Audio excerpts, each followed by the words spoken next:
ตามที่ศาลอุทธรณ์คดีชำนาญพิเศษมีโครงการเสริมสร้างมาตรฐานการอำนวยความยุติธรรมของศาลอุทธรณ์คดีชำนาญพิเศษเพื่อให้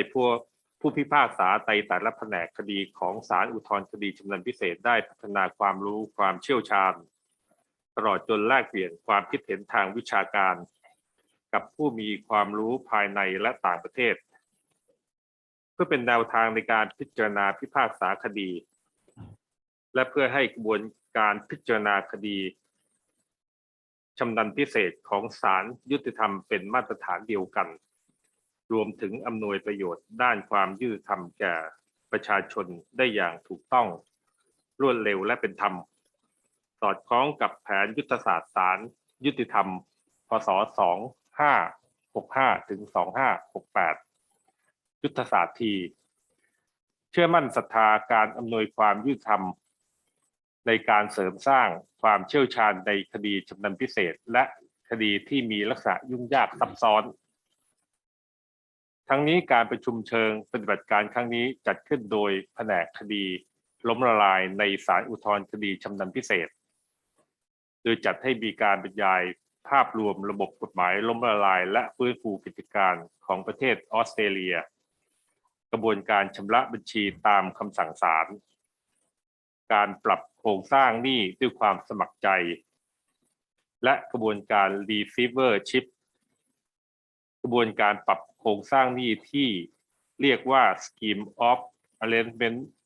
และกรณีศึกษาของต่างประเทศโดยได้รับเกียรติจากวิทยากรผู้เชี่ยวชาญ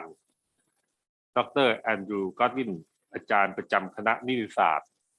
มหาวิทยาลัยเมลเบิร์นประเทศออสเตรเลียคุณไมเคิลสโลนและ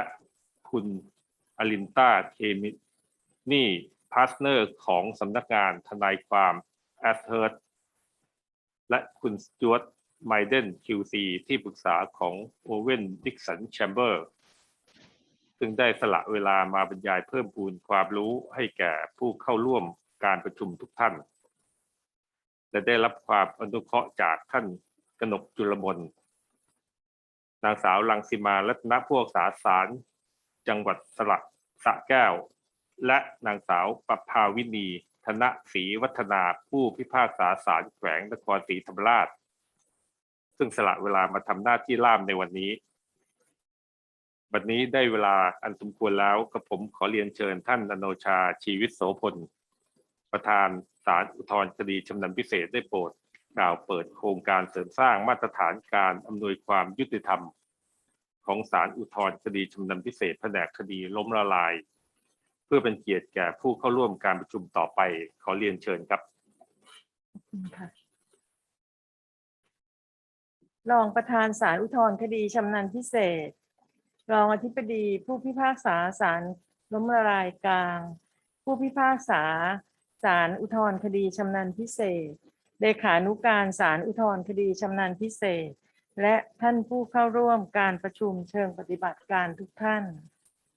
ดิฉันมีความยินดีและรู้สึกเป็นเกียรติเป็นอย่างยิ่งที่ได้มาเป็นประธานในพิธีเปิดการประชุมเชิงปฏิบัติการเพื่อเสริมสร้างมาตรฐานการอำนวยความยุติธรรมของศาลอุทธรณ์คดีชำนาญพิเศษแผนกคดีล้มละลายในประเด็นเกี่ยวกับบทบาทของศาลในคดีฟื้นฟูกิจการมุมมองจากออสเตรเลียในวันนี้ปัจจุบันคำพิพากษาของศาลอุทธรณ์คดีชำนาญพิเศษเป็นที่สุดเว้นแต่ผู้ความจะได้รับอนุญาตจากศาลฎีกาให้ยื่นฎีกาได้ทำให้การพัฒนาองค์ความรู้ของผู้ที่ปฏิบัติหน้าที่ในศาลอุทธรณ์คดีชำนาญพิเศษเป็นเรื่องที่สำคัญมากนำไปสู่ความน่าเชื่อถือ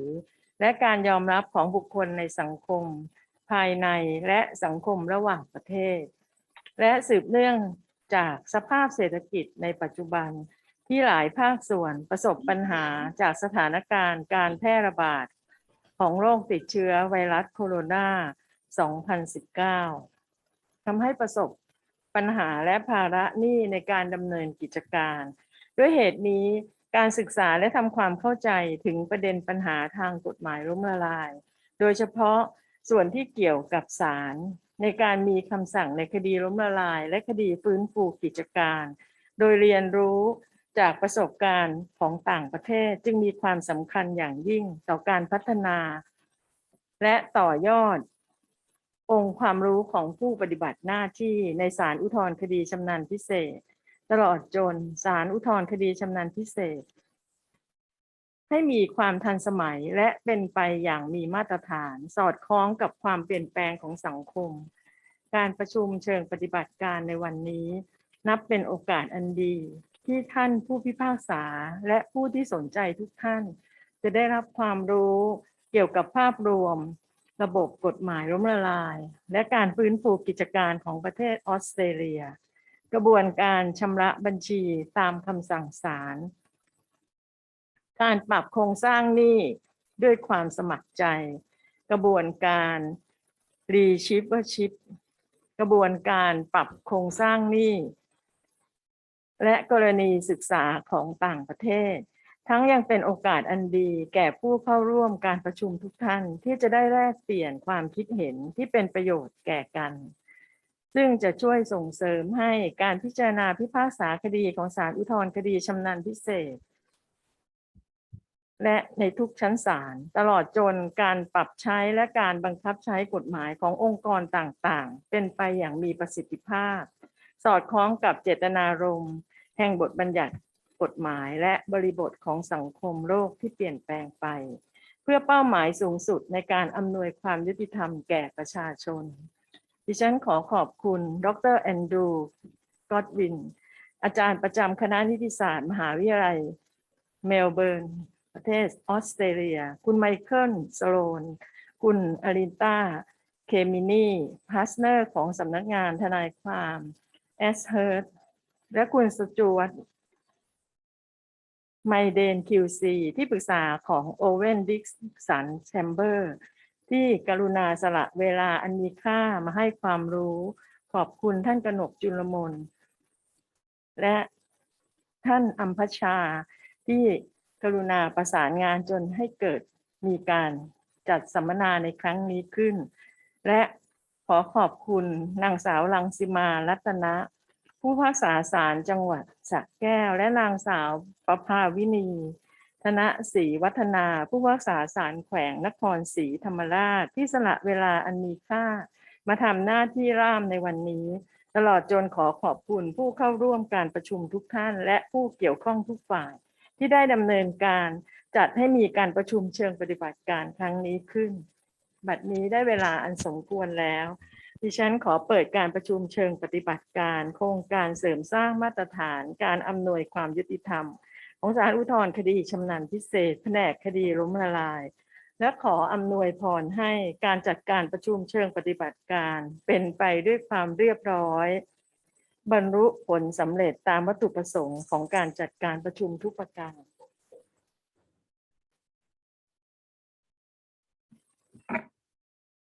กราบขอบพระคุณท่านอโนชาชีวิตโสพลประธานศาลอุทธรณ์คดีชำนาญพิเศษเป็นอย่างสูงค่ะต่อไปเราจะเข้าสู่การบรรยายพิเศษในวันนี้นะคะ Now the seminar today is on role of the courts in insolvency and restructuring procedure the Australian perspective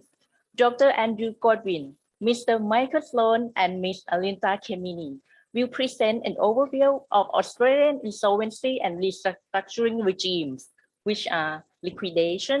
voluntary administration, receiverships, and scheme of arrangement. After that, Mr. Stuart Maiden will show us case studies in insolvency and restructuring in Australia. And now, please join me in welcoming our first speaker, Dr. Andrew Godwin. Thank you, President Chevitz-Soffon, and good morning to everyone. First of all, on behalf of Melbourne Law School, let me thank President Chevitz-Soffon and her colleagues, including Judge Amphithar, Judge Julamon, and Judge Disatha Amnaj, and the Court of Appeal for Specialised Cases for the invitation to arrange this morning's online lecture. In 2019, Melbourne Law School was very honoured to welcome 2 delegations of judges from Thailand to attend judicial workshops at Melbourne Law School. we are delighted once again to have the opportunity to engage with the Thai judiciary. I'd also like to thank the speakers for today. As you've heard, we have two partners from the international law firm Ashurst, Michael Sloan and Alinta Kemeny. And we also have with us today a senior member of the Victorian Bar, Stuart Maiden QC. As set out in the outline that we have prepared, the lecture will cover 4 areas that are relevant in terms of providing the context within which corporate reorganisation takes place in Australia, and also the specific forms of corporate reorganisation. The 4 areas, as you've heard, are compulsory liquidation, voluntary administration, receivership, and schemes of arrangement. And there will also be an examination of various case studies to illustrate the concepts that we'll be discussing. We hope to leave some time at the end for questions, including a discussion of the questions that we received in advance. We're proposing to take a brief 10-minute break at about 10:30 a.m. Bangkok time. So let me now briefly provide some further introduction in terms of our speakers. Michael Sloan is a partner in the restructuring and special situations practice at the international law firm Ashurst in Melbourne. Michael advises on complex restructurings and insolvency administrations, both in Australia and internationally. In addition, Michael previously worked as an international consultant to the Asian Development Bank, where he managed a major law reform project to promote insolvency law reform in Asia. And one of the subject countries in that project was Thailand. So Michael, no doubt, knows quite a bit about the Thai system already. So do feel free to ask him questions from a comparative perspective. The second speaker, Alinta Kemeny, is also a partner in the restructuring and special situations practice at Ashurst in Melbourne. Alinta previously spent time in their London office. Alinta works for a wide range of debtors, banks, distressed fund investors, and insolvency practitioners. And finally, but certainly not least, Stuart Maiden QC is a senior member of the Victorian Bar and is also the president of the Commercial Bar Association of Victoria. He practices in commercial litigation, including cross-border insolvency, banking and finance disputes, domestic insolvency proceedings, and general commercial litigation.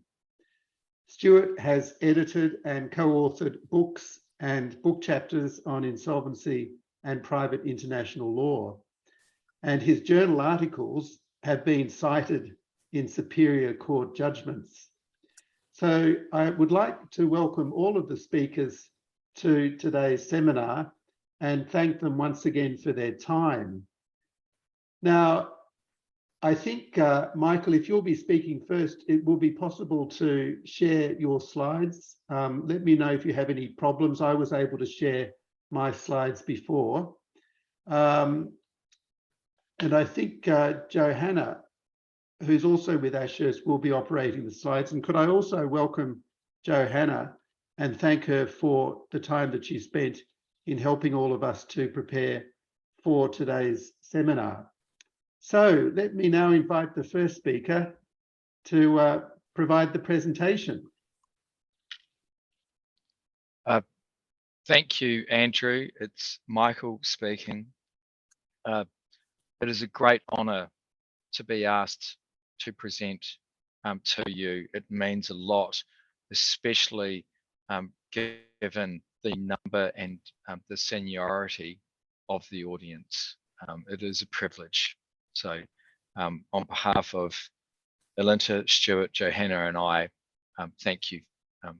for giving us the honour of presenting to you. Johanna, if we could go to the outline.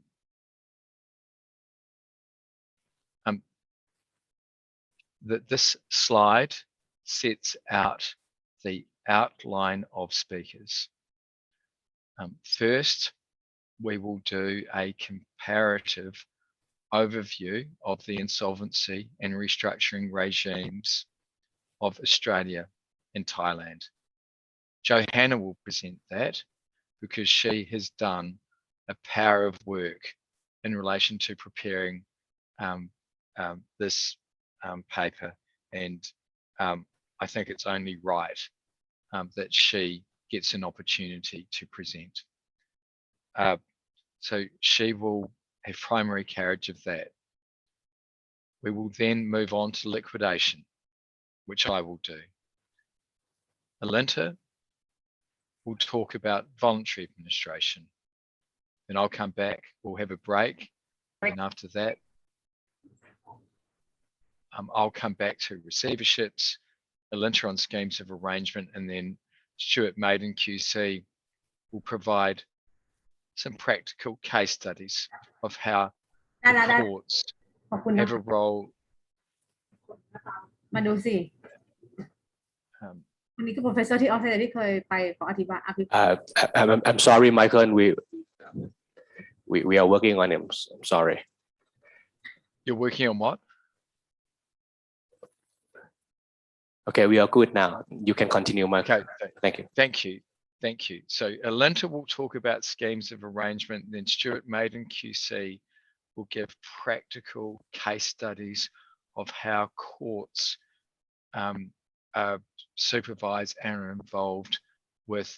insolvency administrations in Australia, and then we'll come back to key takeaways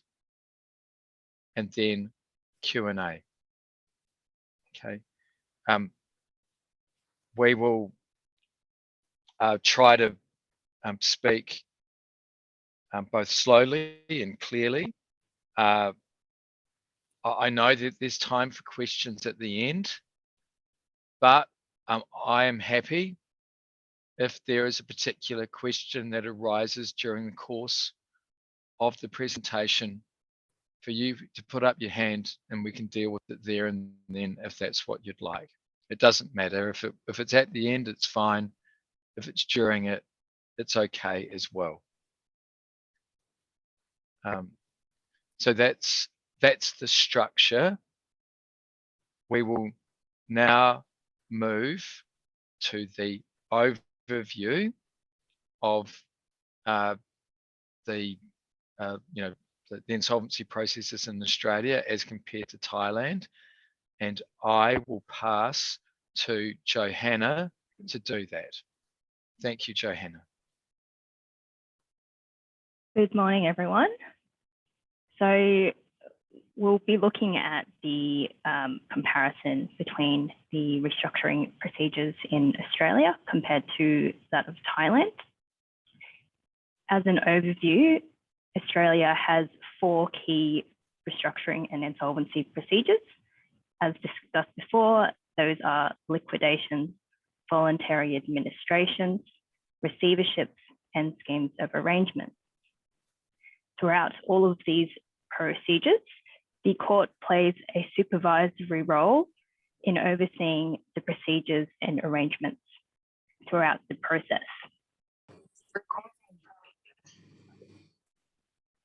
We have identified some key similarities and differences between the regimes. Starting with the similarities, both procedures are quite creditor friendly and are focused on protecting the interests and rights of creditors and achieving the best return for creditors as opposed to being a debtor friendly framework. Also, both schemes vest the management of the business in the insolvency practitioners on appointment, which you will see in liquidations, voluntary administrations, and receiverships in Australia. Schemes of arrangement, however, which we will touch on later on in the presentation, are different, where directors retain control throughout the process. Also important to note that in receiverships, control is limited to secured assets over which the secured creditor holds security. It is not, sometimes it is not the whole of the business that the management is vested in. Thirdly, as discussed previously, the court plays a supervisory role and oversees the procedures and ensures compliance with the relevant statutory frameworks. We will explore the court supervisory role in the Australian proceedings shortly and throughout this presentation. The key differences between the two frameworks and regimes is cross-border recognition. Thailand has not adopted the model law on cross-border insolvency. Therefore, insolvency proceedings under the law of any other country does not have the same effect, does not have any effect on debtors' property located in Thailand. Similarly, the Chapter 8 of the Thai Bankruptcy Act provides that proceedings under the Act only affect the debtors' property located in Thailand. Australia has, however, adopted the framework and therefore it is internationally recognised. Secondly, key difference is the consent of the court is not always required to commence proceedings in Australia. For example, in a voluntary administration, the consent of the court is not required to appoint an administrator. Similarly, in a receivership, the consent of the court is not required to appoint a receiver in the process.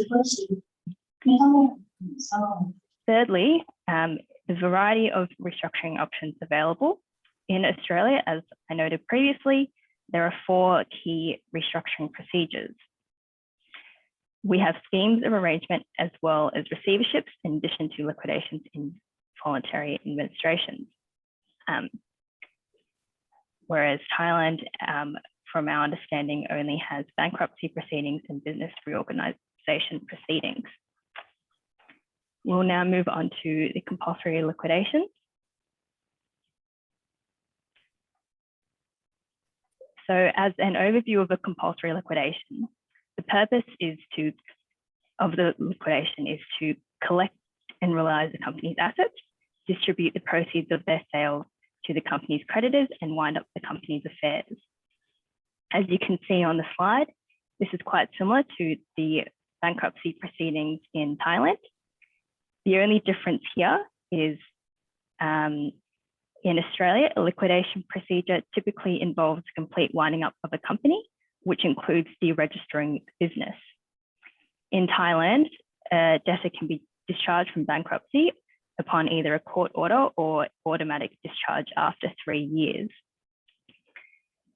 The insolvency requirements in Australia, a petitioning creditor does not definitely have to prove that the company is insolvent. Insolvency in Australia is generally presumed via the company's failure to comply with the petitioning creditor's statutory demand for payment.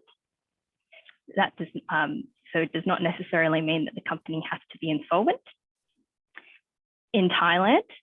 the Thai Bankruptcy Act requires that the creditor initiating proceedings has to prove that the company is insolvent and is indebted for at least 2 million baht. Court approval is required for both, so that is a similarity between the two procedures, and an automatic moratorium on claims once the liquidator is appointed also applies for both procedures. Michael, over to you. Thank you, Johanna. นิ้วอยู่แล้วใช่ไหม Are there any questions that arise out of what Johanna has said? Was that clear?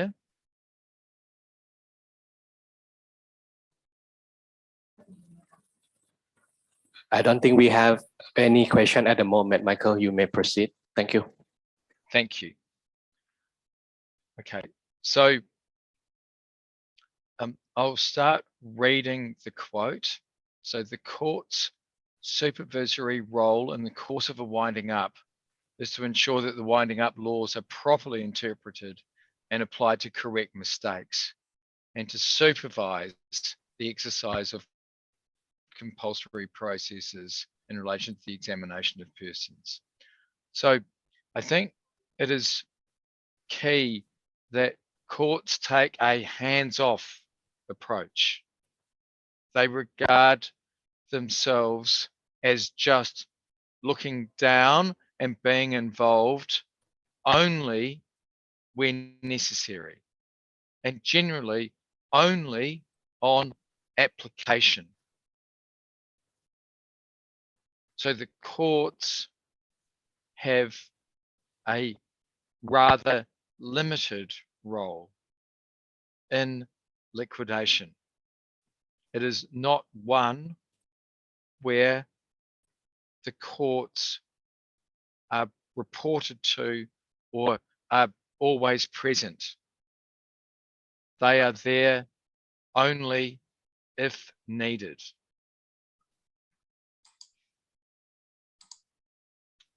Okay. Specifically in relation to the court supervisory role, this includes hearing and deciding on applications for winding up of companies and making any orders it thinks fit in relation to that application. Hearing and deciding on recovery proceedings, including determining voidable transactions and appropriate remedies. And I'll talk shortly about a case that I was involved with late last year. And then another one is if in the very unlikely situation that there is a surplus in the liquidation, which doesn't happen very much. Normally, most people get only a few cents in the dollar, granting leave in relation to the distribution of a surplus. But as I said, the courts are very hands-off generally. Okay. We'll move to a case study of aviation 3030. And Johanna, I might ask you to do one additional task, which is to work out how much $140 million is in Thai baht. So if you do that for just 1 second, thank you. Okay, this was an unusual liquidation. It was very solvent. In fact, the company had made an enormous amount of money. The background was, and it related to Australians of Thai, not of Thai, of Cambodian and Laotian descent that had found a property in Melbourne in 2011, which cost $11 million. So now I'll get you, so I'll do another Thai baht conversion, Johanna. So $11 million. They sold it ultimately for $140 million. So $140 million is how many Thai baht, Johanna?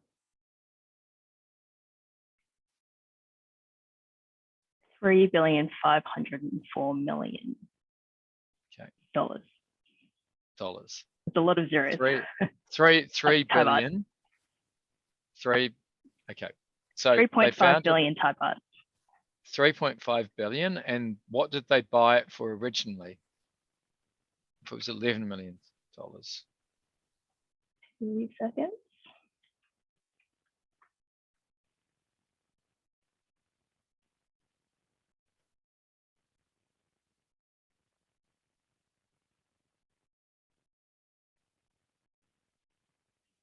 275 million Thai baht. 275 million. So they went to their local communities and they raised the money from their local communities. And then the property got rezoned and became worth a lot more. And so some Chinese property developers bought it for 3.5 billion Thai baht, or 140 million Australian dollars. And the directors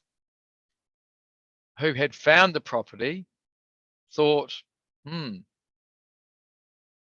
we should get a lot of that money. So they granted themselves 66%, or 2/3 of the shares in the company afterwards. Australian corporate regulator took them to court and had the company wound up on what is called just and equitable grounds due to breach of director duty. So we went to court on behalf of the liquidators to set aside that transaction. And that was one of the areas that I mentioned where the court has a supervisory power on application by a liquidator. And we asked the court to undo that transaction. And we asked the court primarily to set it aside ab initio, which means as if it never happened. But, and this was an instance where the court exercised a very broad discretion, and it decided that the directors, because they had found the property originally, should have some share of the proceeds. And the judge, we'll move to the next slide,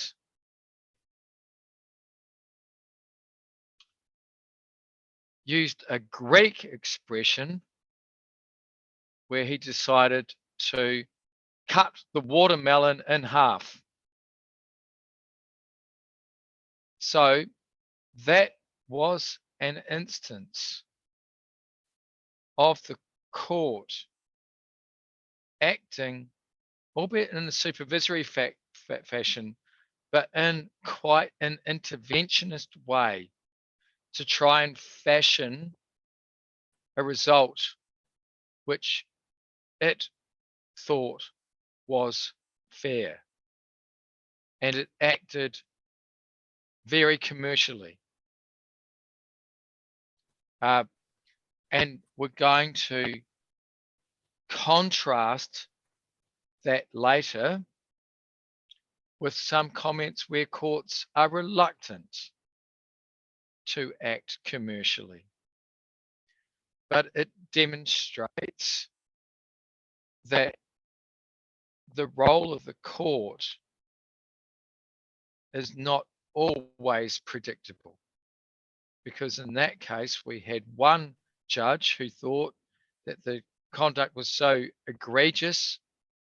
that it would wind up an otherwise solvent company, but then another judge who thought that even though they had breached their duty, they should get something back. And so I found that to be, as the lawyer, an interesting contrast in the way in which the court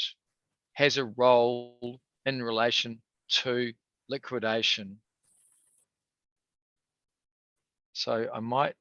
just leave it there, but I'll ask if there are any questions before Alinta moves on to voluntary administration. Michael, if I may ask a question. Yes, Andrew. What were the circumstances in which the application was made to wind up the company? Was it in order to obtain redress against the directors for breach of duty? What precipitated the application to wind up the company? So their corporate regulator thought that the directors were acting in a wrong fashion, and it was taken to protect the interest of the shareholders and enable an independent liquidator to investigate and take actions, if appropriate, in relation to a series of transactions, including the major one that I have spoken about. So it was a government regulator who'd received a complaint,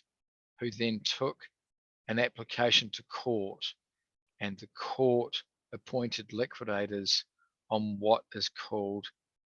just and equitable grounds, i.e. not insolvency, but to enable a liquidator to investigate and prosecute claims. And so, and then following that, we investigated and prosecuted claims. But Andrew, what is significant though, is that the court identified in that original judgment 11 different matters which it thought could be the subject of recovery action by the liquidators. We only took one. And the reason why we only took one was that the other 10, it was uncommercial to do so. But we did not have to go back to court to explain our reasoning, so the liquidators just made that decision. The liquidators also did use the court process of public examination before proceedings were commenced. So we went to court and used a process called public examination, where the directors were required to give evidence before the court before we took the proceedings. But I went there and move over to Alinta. Thank you. Thanks, Michael. So good morning, everyone, and I echo Michael's comments, thanking you for having us here today. It's a real privilege to be able to present to you. I'll start off speaking about voluntary administration, which is a key rehabilitation procedure in Australia. And I'll then get Joanna to do a short comparison with the business reorganisation process in Thailand. And then we'll go into a little bit more detail around voluntary administration and the role of the court in Australia. So voluntary administration was introduced in Australia in the early 1990s, and it was intended to create an uncomplicated, swift, flexible process that allowed for the saviour of businesses that were in distress or insolvent. And it's a procedure that is used very regularly in Australia and has been very successful in this jurisdiction. The key purpose of the procedure is to increase the chances of the company continuing to trade or to obtain a better return for creditors than what would be likely if the company went into liquidation, being the procedure that Michael just spoke about. There are a few ways that this can be achieved, and we'll talk about those later. So I'll hand over to Joanna now just to talk through the comparison between Australia and Thailand, and then we'll go into some more detail on voluntary administration. So as you can see on the slide, The purpose of our voluntary administration procedure and the business reorganisation procedure Thailand are quite similar in that the purpose is to allow the company to continue to trade while ensuring that the creditors are repaid. Insolvency is not required for either procedure. However, in Australia, court approval is not required to commence the voluntary administration process. All that is required is the director will typically appoint the administrator, which is an out-of-court process. Similarly, both procedures have an automatic moratorium on claims following appointment of an administrator. However, as court approval is required in the case of a business reorganisation in Thailand, it's our understanding that the moratorium only applies once the appointment, once the business planner has been appointed and approved by the court. We also understand business reorganisation is a court-controlled process and is more heavily involved, as court approval is required to commence the process, appoint the planner, as well as approve the business reorganisation plan. Also, the appointment of a voluntary administrator in Australia is somewhat simpler when compared to the business reorganisation in Thailand, which requires the company to be indebted for at least 10 million Thai baht, and the debtor must also prove that there are justifiable grounds and methods to reorganise the business. Now we will move on to the role of the court in voluntary administration in Australia. Thanks, Jo. So I'll start by giving an example of where voluntary administration has been used recently, which you may have heard of, which was the administration of Virgin Airlines, which was Australia's second largest carrier, airline carrier, which struggled as a result of COVID and accordingly was placed into voluntary administration. And the voluntary administrators were appointed in order to trade the business with a view to selling that business, which they ultimately did. They traded the business for a period of time whilst they ran a sales process, and that allowed them to sell that business to, in that case, private equity. So Bain acquired that business. And it was the voluntary administration regime and what we refer to as a deed of company arrangement, which is one of the mechanisms that can be used in voluntary administration, that allowed for that restructuring and sale to be achieved. And I know that Thai Airways went through a business reorganisation procedure as a result of COVID as well. So I'm sure there are some parallels that you might wish to draw from that. In relation to the role of the court, we'll talk about this quote first. So the court is, as envisaged by Part 5.3a, carrying out a non-interventionist supervisory role whereby it acts as both a facilitator and a reviewer with respect to the procedures and issues which may arise under the scheme. Ultimately, what that means is that the court is there if the administrator considers that they need to go to the court in order to get approval or amendments to the way that the regime operates, but ultimately it doesn't participate in an ongoing supervisory role in the way that you may see in other jurisdictions, and which may be the case in a business reorganisation. So in voluntary administration, there is no mandatory requirement for the court to be involved at any point throughout the voluntary administration process. That includes the appointment, the convening of creditors' meetings, or approving a DOCA of the kind I mentioned before in relation to Virgin. Ultimately, the role of the court is to ensure that there's a balance of interests of all creditors and that that is maintained. And the court is a forum that can facilitate that if required. Go to the next slide, Joe. So here we've set out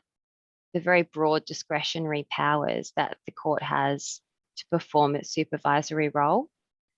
So the first one is quite unusual, which is the power to make the orders the court thinks appropriate concerning the operation of Part 5.3a, which is the section of the Act that provides for the voluntary administration regime. That is significant because it effectively allows the judiciary to make changes to the legislation which is already in place. And that, of course, is controversial in some circumstances, as essentially it gives judges an almost law-making power in relation to specific companies that are in voluntary administration. However, that said, the courts have been reluctant to exercise that power in a way that would mean that they are kind of exercising discretion in a way that goes much further than the legislation, and they tend to be relatively conservative with exercising that power. I think do we have a quote on the next page for that? Yes, so this is a quote here. Section 447A was intended to permit a much wider class of orders than those which declare what is the effect of the part or which protects the interest that creditors no doubt have in the administration of a company being carried out in accordance with the law. So we've seen some examples of 447A. Some of those would include an order that the administration comes to an end because the company is in fact found to be solvent. Another is to treat a group of potential claimants as creditors despite there being only a mere expectancy of a future claim, and the distinction there being that ordinarily those creditors would not have the right to participate in a voluntary administration. But in this case, the court considered that it was appropriate that they could participate, although they only had a mere expectancy. And finally, we've seen it often used to cure procedural issues. So that might include holding a creditors meeting out of the prescribed timeframe or invalidating the appointment of the voluntary administrator.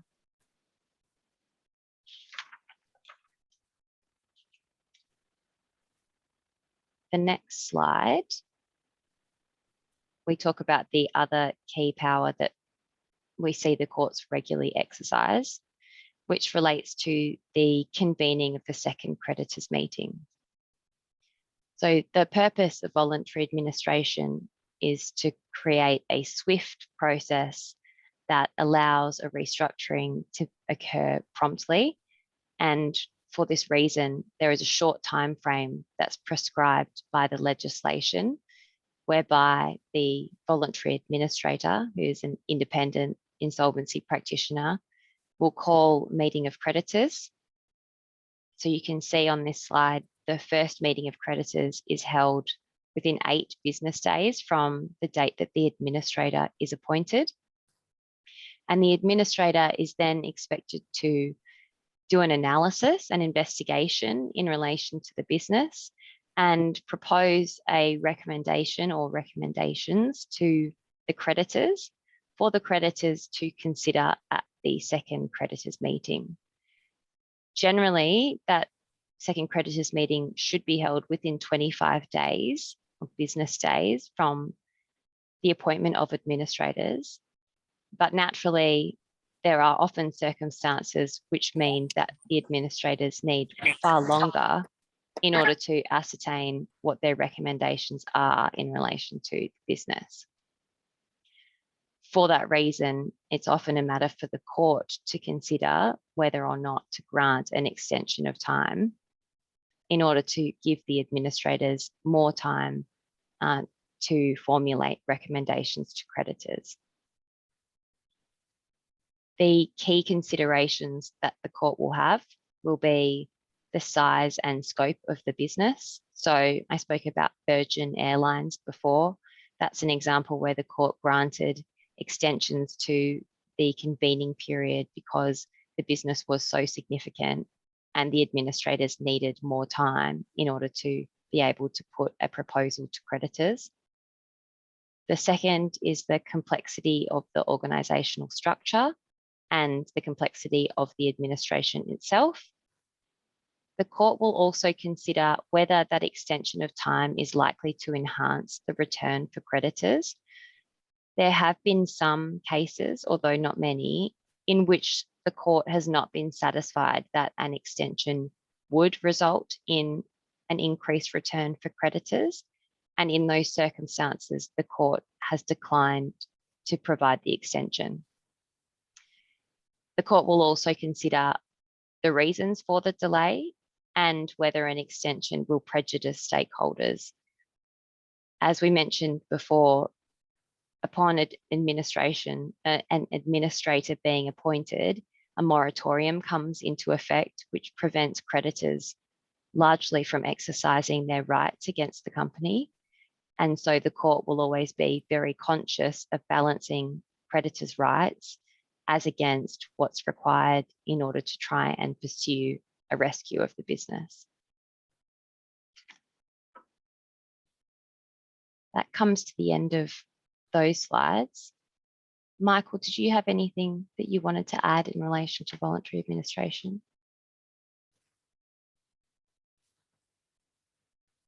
No, thank you, Alinta. Is Stuart online? I am. Yeah. Stuart, have you got anything? I do have one thing that I'd like to add about voluntary administration, and it's not on one of the slides. Alinta mentioned that Thai Airways underwent a restructuring in 2020 and 2021,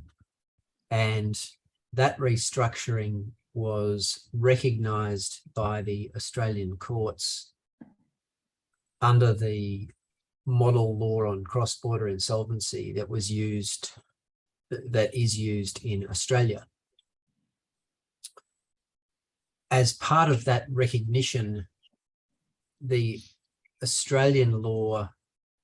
imposes a stay on proceedings against the foreign company. And that stay is designed to reflect, under Australian law, as best it can, the stay that applies to the foreign company in its own jurisdiction. And so when the Federal Court of Australia recognised the bankruptcy of Thai Airways, the Federal Court found that in Australia,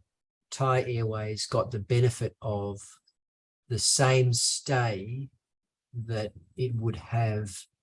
if it was an Australian company under voluntary administration. I acted on that matter, and I was part of a legal team that obtained the recognition and made the submissions about the stay. The stay in an Australian voluntary administration can be lifted by the court at the request of a particular creditor. And because the Thai Airways stay was a voluntary administration stay, one of Thai's creditors applied to lift the stay. That creditor was the landlord of Thai's office premises in Perth. The landlord asked the federal court to lift the stay about Thai in order to enable the landlord to take back the office premises if Thai failed to pay its rent. And the judge heard evidence about the history of rent payment and made orders lifting the stay for the benefit of the landlord only, allowing the landlord to take possession of the premises if Thai failed to pay 2 installments of its rent. So the judge there found the balance between fairness to the landlord and fairness to the airline, and took into account some of the difficulties that foreign companies can encounter in trying to operate in Australia in bankruptcy. And that balance was achieved by allowing Thai the room to miss up to 2 rental payments before possession could be retaken. So that's an example of the courts striking that same balance, but in an international insolvency context. That's all I wanted to add to that, Michael. Thank you, Michael, Stuart. I had a question that I thought the judges in Thailand would be interested to understand, and that is the circumstances in which courts exercise discretion, whether there are any formal limits on the discretion that they exercise in situations such as this. So, for example, Michael, you talked about the discretion of the court to grant a winding up on just and equitable grounds. Alinta talked about the discretion that the courts have to make orders that are considered to be appropriate concerning the operation of Part 5.3a. And Stuart just mentioned, if I understand correctly, the discretion of the court to lift a stay in favour of one creditor in a voluntary administration. And I thought it would be useful just to understand whether there are any formal limits on the exercise of discretion in terms of statutory limits, or whether the courts proceed just by reference to previous cases that have been decided. Is it difficult for the courts to exercise their discretion in these circumstances? And what limits, if any, apply? I'm going to use an Australian football term and handball that to Stuart. Thanks, Stuart. I hope Stuart hasn't walked off the field. I don't get a free kick for a handball, but I'll do my best. There's no statutory limit on the discretion, Andrew,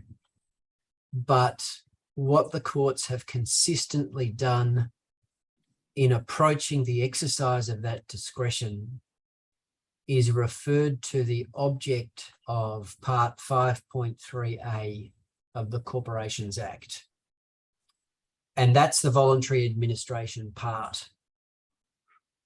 The very first section in that part sets out the purposes of the voluntary administration regime. And those purposes are to achieve, if possible, the ongoing viability of the business, and if not possible, to obtain a better result for the company's creditors than would be obtained if the company went into liquidation. And so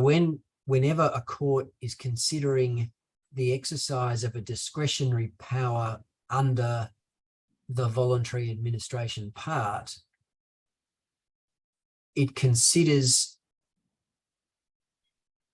the limits of that discretion as being set by reference to the extent by which the order might enable those two objectives to be achieved. And that's a very useful approach for lawyers and for judges, because it gives us all guidance about how our arguments should be framed. And all of our arguments need to be framed by reference to what will assist the business to survive. And if it can't survive, how a better return might be obtained from the process than would be obtained if the company went into liquidation. Thank you. So, Andrew, I think we're due for the 10-minute break now. Sure. Perhaps, Michael, we could just check if there are any questions from the audience. Yes. Judge Julimon, do you have any questions, or do any of your colleagues have any questions?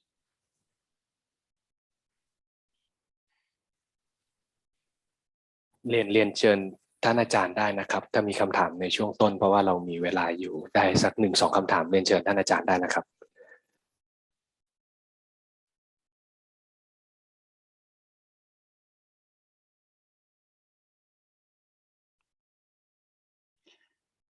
If there are no questions, then as Michael suggested, I think we should take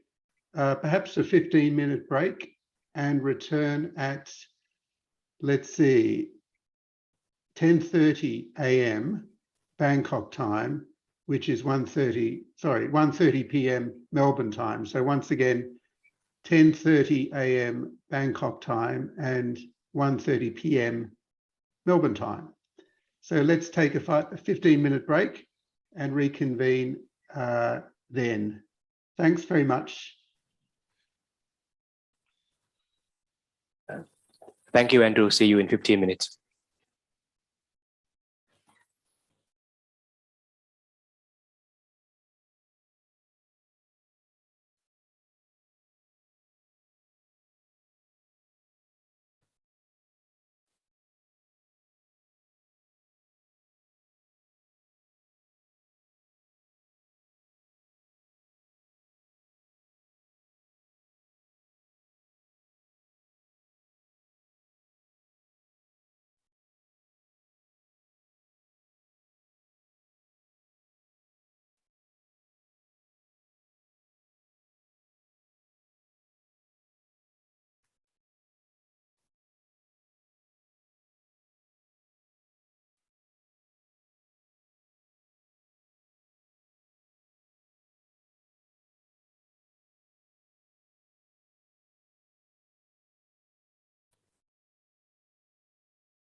เข้าไปแล้วเราก็ปิดไมค์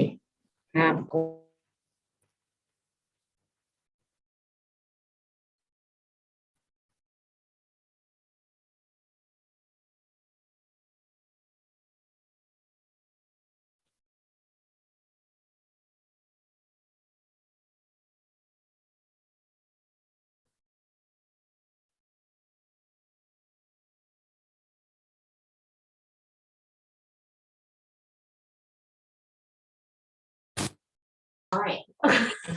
ตั้งเก่งอะ ปิดไมค์ให้ผมด้วยนะปิด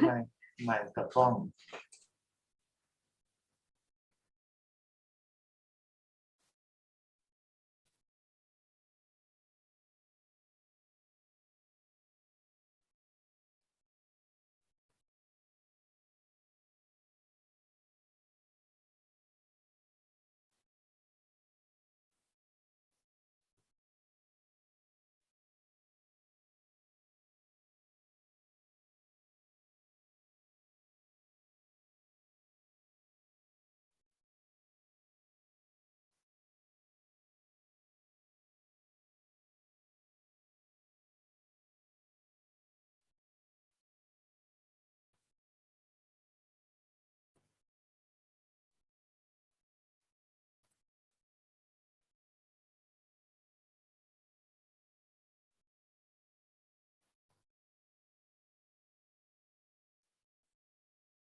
Well, hopefully everyone has rejoined this morning's online seminar. Let me know if you'd like a bit more time before we start the second session.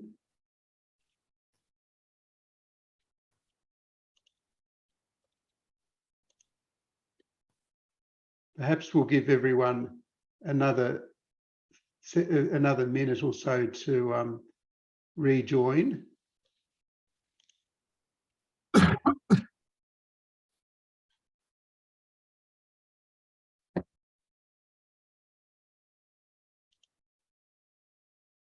Andrew, I think we are ready. Whenever good. you're ready, you can continue. Thank you. Thank you, Judge Julamon.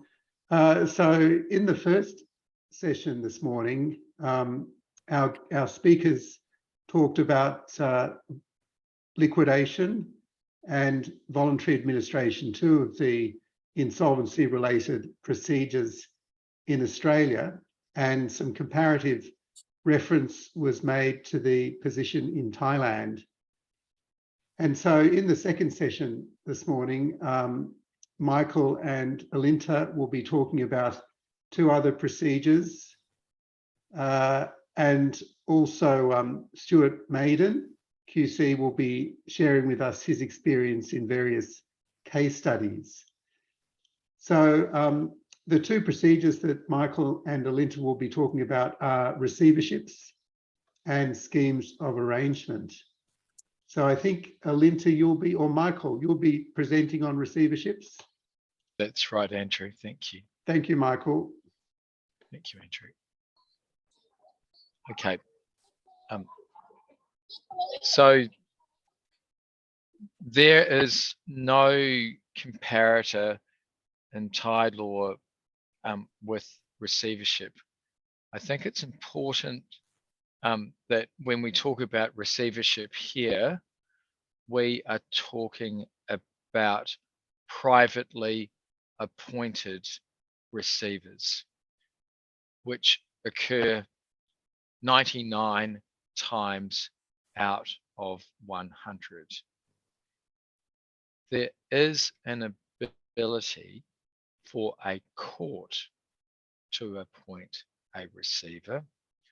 but that is very, very rare, and so we do not concentrate on it there. And it is generally only used in extreme circumstances to enable property to be protected by somebody independent, usually where there are shareholders or directors who are at war against each other. But in the usual course, 99 times out of 100, receivers are appointed privately. And receivers are appointed by a secured creditor, usually a bank, who has lent money to a debtor company and taken a security over the assets of the company. And if there is a default under that security, then providing that the debtor, has not remedied that default, then the secured creditor can appoint a receiver to take control of and realize the assets and in order to repay the secured creditor. And the example that I give to my students when I teach them is that I usually use a house and a mortgage over the house by the bank as being akin to a receivership. So person wants to buy, buys their house, the bank takes a mortgage, they default on the mortgage, and the bank appoints a receiver to come in and take the property and sell it to repay the debt.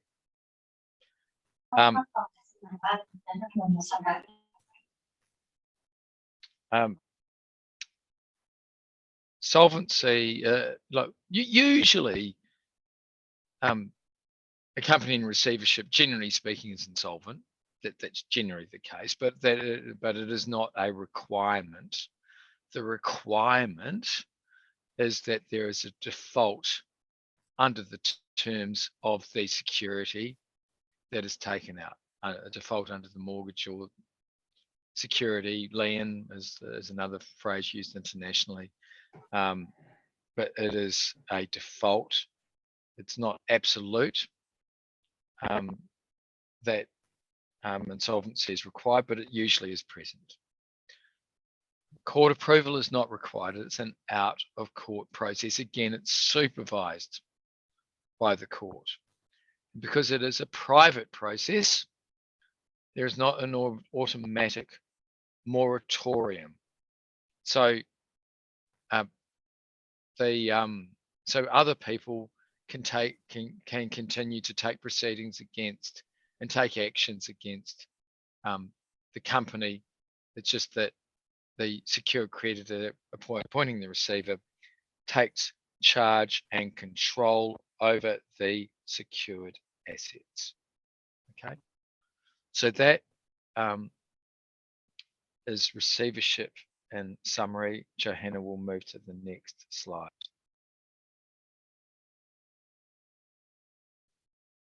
Okay, in this slide, we talk about examples of court involvement in receiverships. The first example is where a receiver may apply to the court for directions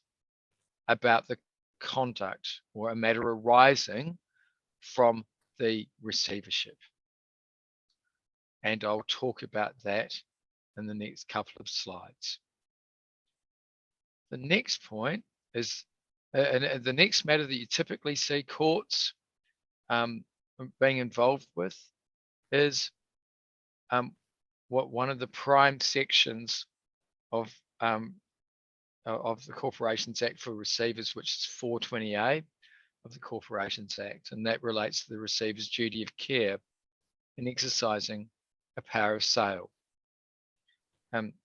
Because a receiver is appointed by the bank to secure the asset to repay the bank debt, it is possible that the receiver could only look to do enough to realize the assets to repay the debt, the bank debt, the secured debt. So reflecting the common law, which had developed in England over centuries, the Australian legislature has included a duty to ensure that what is called the equity of redemption, or the money going back to unsecured creditors, or indeed the shareholders, is protected, so that the receiver must take reasonable care to ensure that the property that they're selling is sold for market value or the best price obtainable in the circumstances. And that is a much litigated action in Australian courts in receiverships, because those standing behind the secured creditor often say, you didn't sell the property for enough.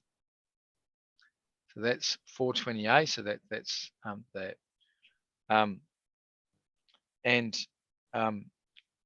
The last, and I've covered this off in the introduction, is the power to appoint a receiver. The next, so we'll go to the next slide, Johanna. Okay, so one of the things that receivers are able to do is apply to the court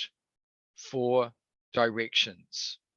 And we've given a number of examples where the receivers have applied to the court for directions about the conduct of the receivership. And the quote says, the purpose of a direction under section 424 is to provide comfort and legal protection to a receiver as to their conduct, particularly where there is uncertainty as to the legality of the proposed conduct. And I wanted to emphasize legality, because the cases that we've referred to below relate to matters where the court feels comfortable about providing direction, because there is uncertainty in the law, or is there uncertainty about the application of the law. The receiver has to make a decision about, say, entering into an agreement in a very timely fashion without, say, requisite information, and they want comfort from the court. That they want comfort that in doing something that will not attract insolvent trading liability, that they want comfort that they themselves are authorized to carry out proceedings, as opposed to the directors whose powers are suspended. And in those cases, the court, whereas in a matter of legality, a matter of law, is willing to provide direction. But where it is not, and we traverse this in other areas, is where the question is one of pure commerciality. Can we go to the next slide, please, Johanna? And you'll see the quote there in that beautiful picture of a penguin. The court will not give relief when the court is required to pronounce on the commercial prudence of a transaction. It enters upon a slippery and uncertain field. The court feels like the penguin in the photograph. The very process of litigation and the necessary limitations upon the scope of admissible evidence restrict the available material to far less than is necessary for the making of a commercial decision.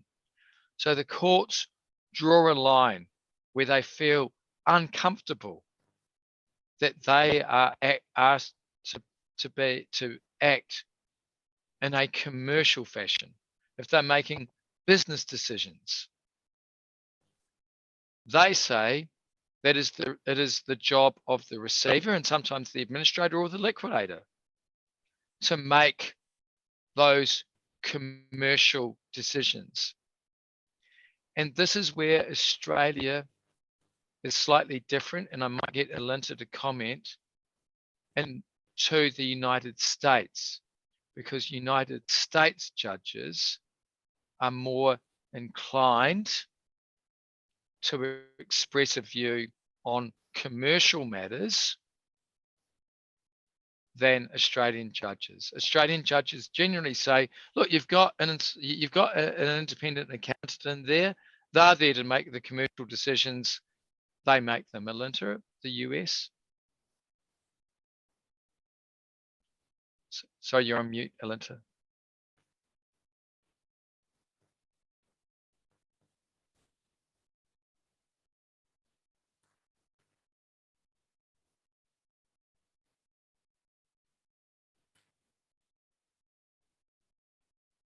Michael, perhaps while Alinta is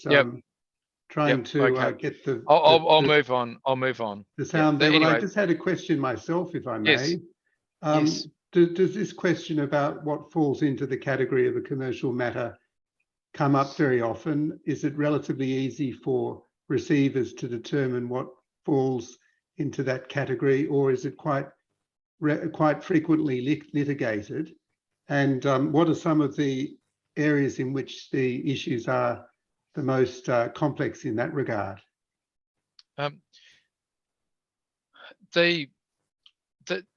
It does arise frequently, Andrew, and again I'll defer to Stuart, but the hardest boundaries relate to commercial transactions and the entry into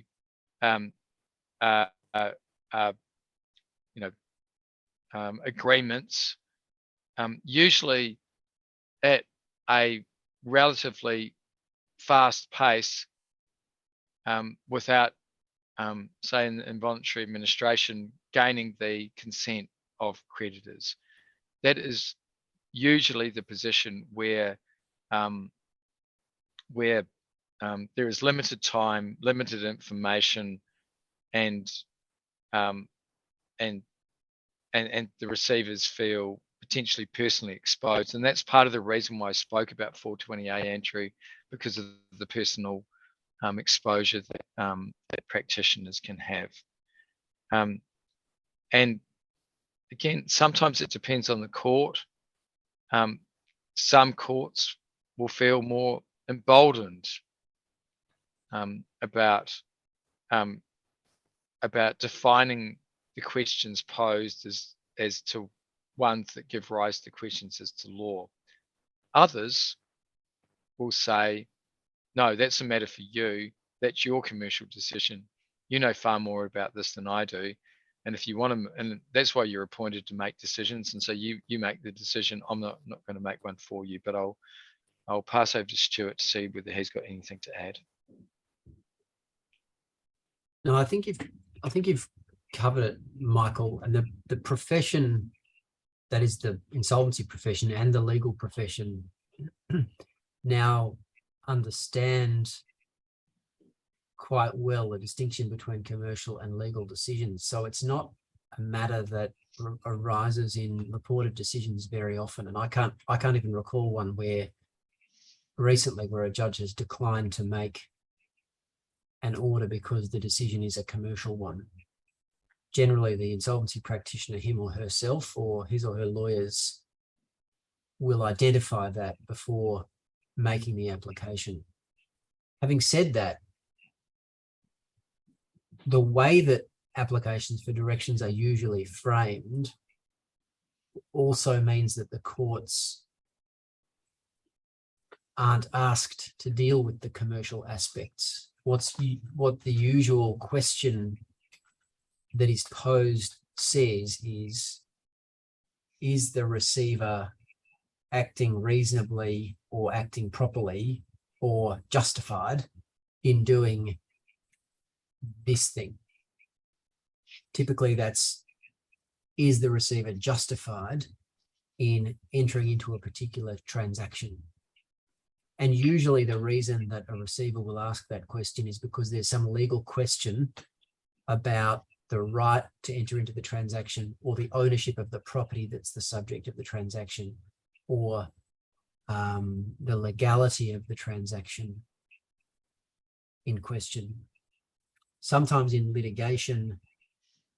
sometimes in liquidation, most frequently in liquidation, this question arises in relation to funding arrangements, where a liquidator will lack the funds to run a case and will enter into an agreement that provides for the funds to be obtained either for a return to the funder, which is a multiple of the funds provided, or a share in the amount recovered under the litigation. And that's probably where we find this question most closely approaching the line,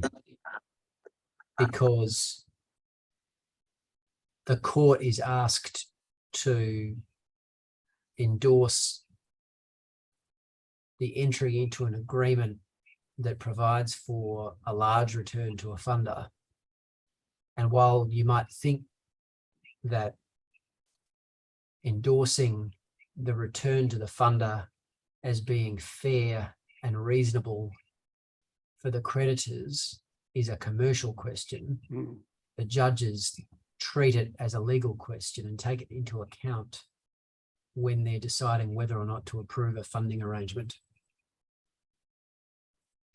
Thanks, Stuart. I think we might have Alinta back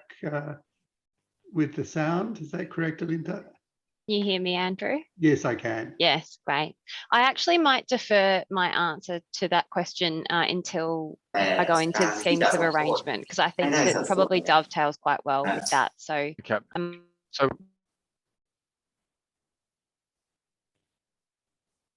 I think you're on mute now, Michael. okay, so Alinta, why don't we go straight into schemes? Right, okay. So schemes of arrangement, my understanding is that there isn't an equivalent procedure in Thailand. The purpose of schemes is to facilitate a financial restructuring, and it's usually a compromise or arrangement between the company or the debtor and one or more classes of creditors. So it's a procedure that is very targeted, usually towards finance creditors, be they note holders or banks that have lent into the structure. It's a targeted procedure to specifically compromise those creditors, rather than a procedure that affects the whole company, including its unsecured and trade creditors. The process for a scheme is that it's initiated by the company, and generally the company will operate business as usual. Management will stay in control of the company, and during that time, management will engage with their creditor group to agree a form of compromise or restructuring, and they will then get a sufficient number of those creditors to agree that they support the scheme. And usually it's the case that not that their company will not formally launch the scheme until they're comfortable that they have a sufficient amount of support from their creditor group. The reason for that is that schemes take some time. There is an extensive disclosure process required, and that means that they can be quite expensive. For those reasons, the company does not want to apply to the court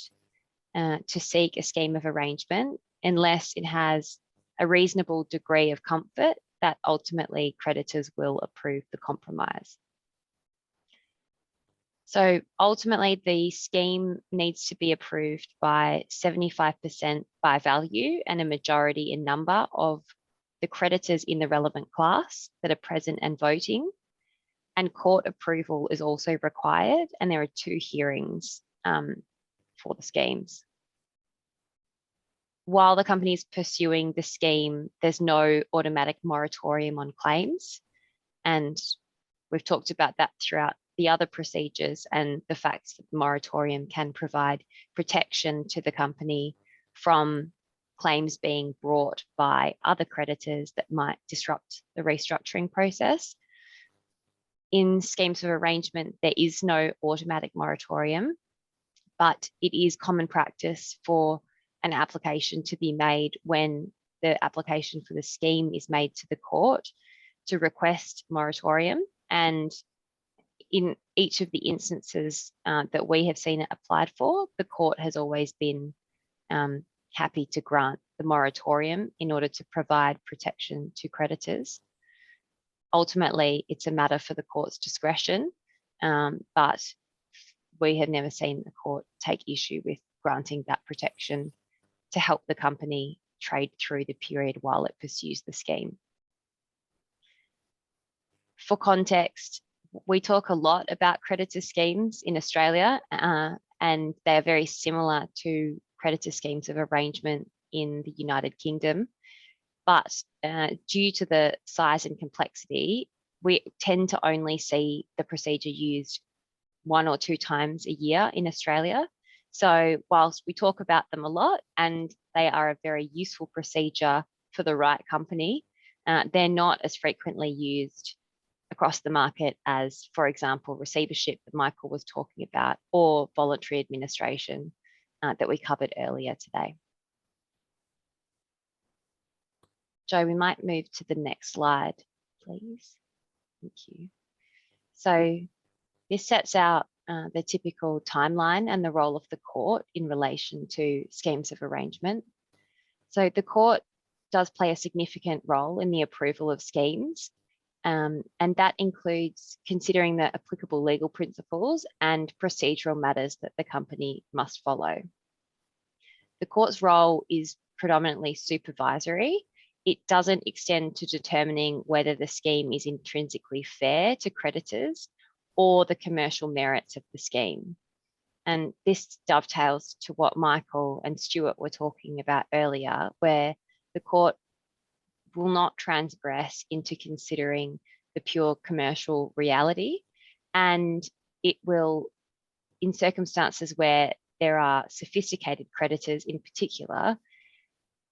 take the position that if creditors are supportive of the scheme, they are the ones that have the commercial risk in relation to the proposal. And so ultimately they should be the ones to determine whether or not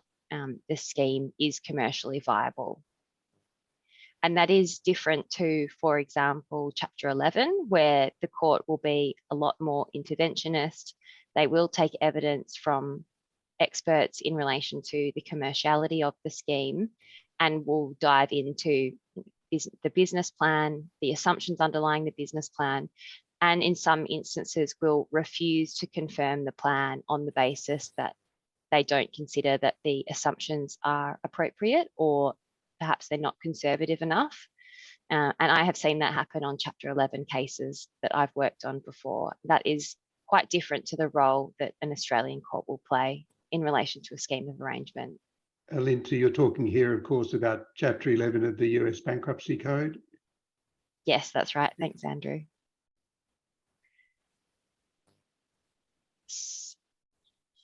So if we move to, I think the next slide, Joe, slide 22. So this is the role at the first court hearing. So the first thing that the court considers at the first court hearing is to ensure that the classes are correctly constituted.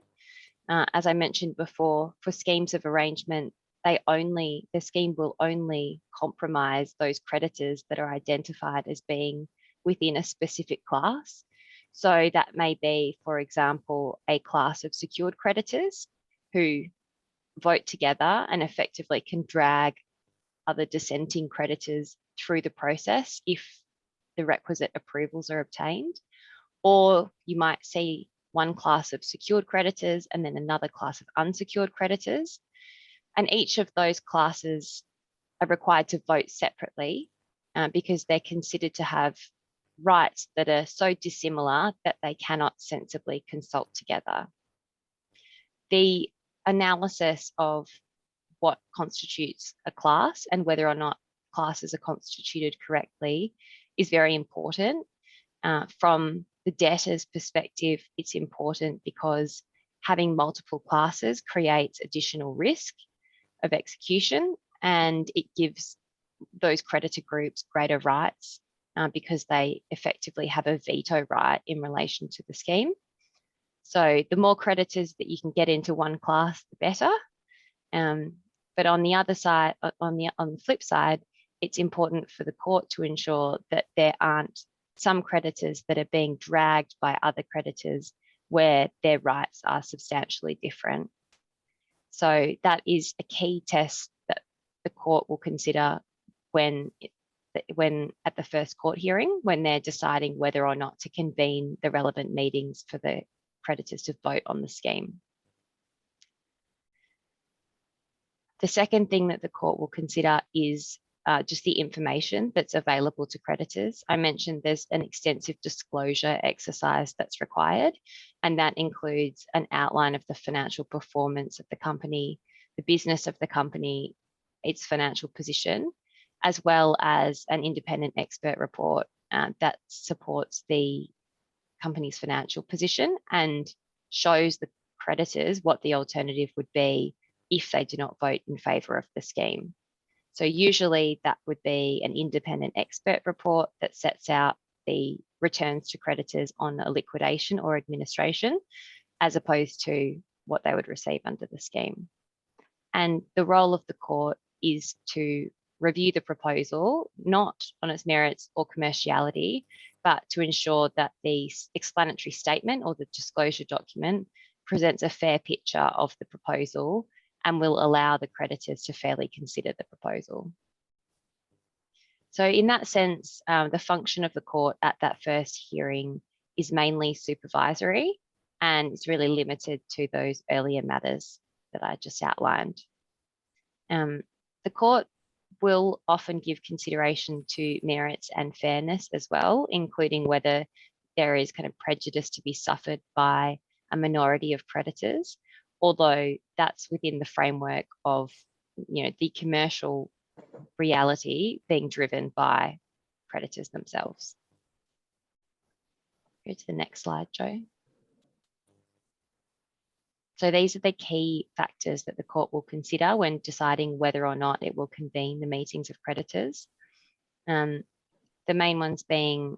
that it fits within the statutory concept of an arrangement. That's pretty easy to satisfy because it's a very broad definition. That all of the relevant facts are available to creditors to be able to exercise their judgment. That the proposed class of creditors are correctly constituted, as we just discussed. And the reason that this is important at the first meeting is because the last thing that you want to happen is to get to the second meeting where you've gone through 2.5 months of a scheme process only to be told that the classes are not correctly constituted and that you need to start the process again. So it's very important to get this right at the first hearing, and it's a key focus of the court. And the last is that there's no apparent foreseeable reason why it shouldn't be approved by the court if the majority of creditors voted in favour of it. And that goes back to the same point that whilst the court will not consider fairness at the first hearing, if there is a kind of red flag, then the court will explore it at the first hearing, because otherwise you risk getting all the way through to the second hearing and then having to start your scheme process again. So if we then move to the second hearing, so this second hearing will occur after the creditors have voted on the scheme. So this assumes that the creditors have all voted in favour. And once you've had the creditors meeting, the debtor then returns to the court and asks the court to approve the scheme as it has been voted on. And there, the court's concern is whether there had been compliance with their orders as well as the relevant statutory requirements. The court has a very broad discretion in relation to schemes, and it's not bound by any previous orders or the voting outcomes in relation to the proposed scheme, but of course it will have significant reference to that. So the key things that the court will consider in exercising its discretion are that the resolution has been passed by the meeting, the statutory requirements have been met, that the creditors have voted in good faith and not for an improper purpose. And that's important because there may well be creditors in the process that are related parties, that are shareholders, that have other arrangements in place that may mean that they're acting for an ancillary purpose. And if that's the case, that is something that the court will want to explore in deciding whether or not to exercise its discretion. So the court may withhold its approval if the majority is shown to be acting in bad faith, or the minority's acceptance if it's in the nature of a fraud on the minority. The court will then consider whether the proposal is fair and reasonable, so that an intelligent and honest man or woman who were a member of the relevant class, properly informed, acting along might approve it. That's the key test that the court will consider. And in looking at that, they will look at the decisions made by the directors, the voting of the creditors, and also independent evidence in support. So we might move to the next slide, Joe. I think this quote kind of sums up the court's role, which is, it's not the court's role to fulfill the role of contradictor. It's not the court's task to determine whether the scheme is intrinsically fair to members. It should not take sides on contested matters going to the commercial merits of the scheme. So while the court will give substantial weight to creditors' own assessment of their interests as manifested in the scheme meeting, it will still assess the broader commerciality and fairness of the scheme. Generally, however, courts are reluctant to intervene with schemes where they consider that the relevant creditors have been fully informed when they've reached the requisite majority. So we might flick to the next slide. This is the slide on the discretion to apply a moratorium. So this is the point that I was mentioning before in relation to when the court will be minded to grant a moratorium in relation to a scheme. And interestingly, this has been the subject of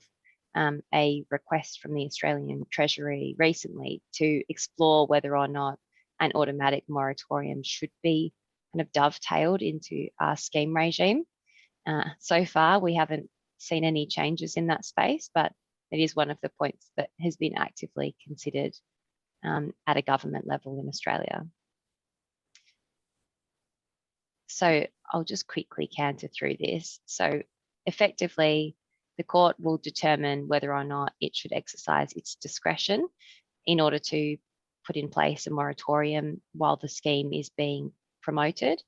And that's to recognise that the risk of people bringing proceedings might impact the achievement of the ultimate purpose of the scheme. And the courts have generally acknowledged that they shouldn't decline to exercise that jurisdiction except in exceptional circumstances. So I think I won't go into more detail on that because we've probably talked about that enough. And I think that takes us to the end of the section on schemes of arrangement. So I might, unless anyone has any questions, I'll probably hand over to Stuart.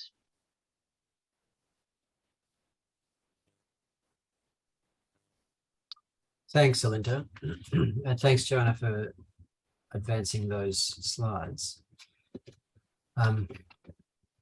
Now that I'll be speaking to you for the next 20 or 30 minutes, allow me to thank you for the privilege of addressing you.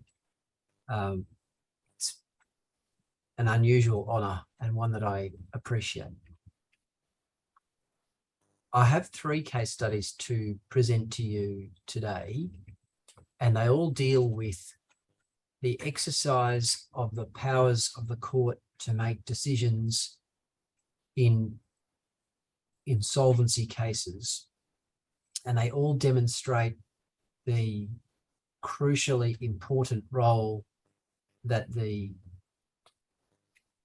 decisions of the court make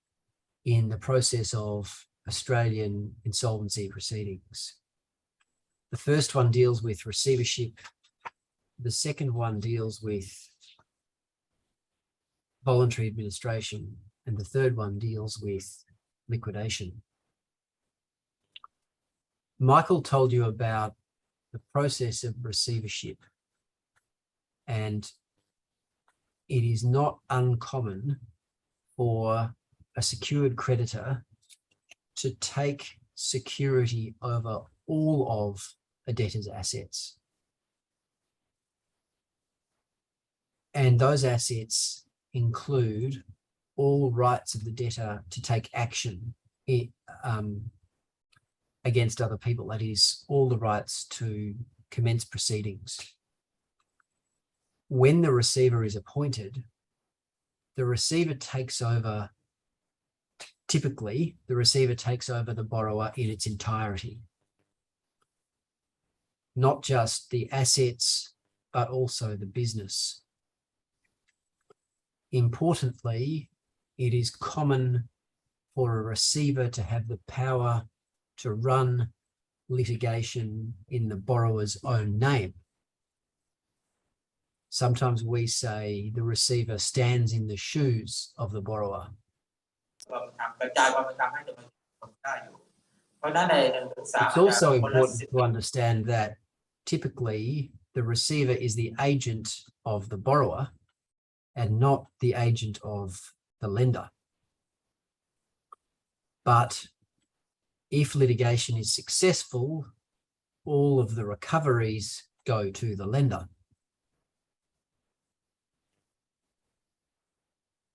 But what if the borrower has a claim against the lender? And what if the borrower has a claim against the receiver? What happens then? This is where the courts step in. Joanna, can we go to the next slide, please? The directors of a borrower company are not displaced by the appointment of a receiver. The directors remain in office and they still have their duties to the company.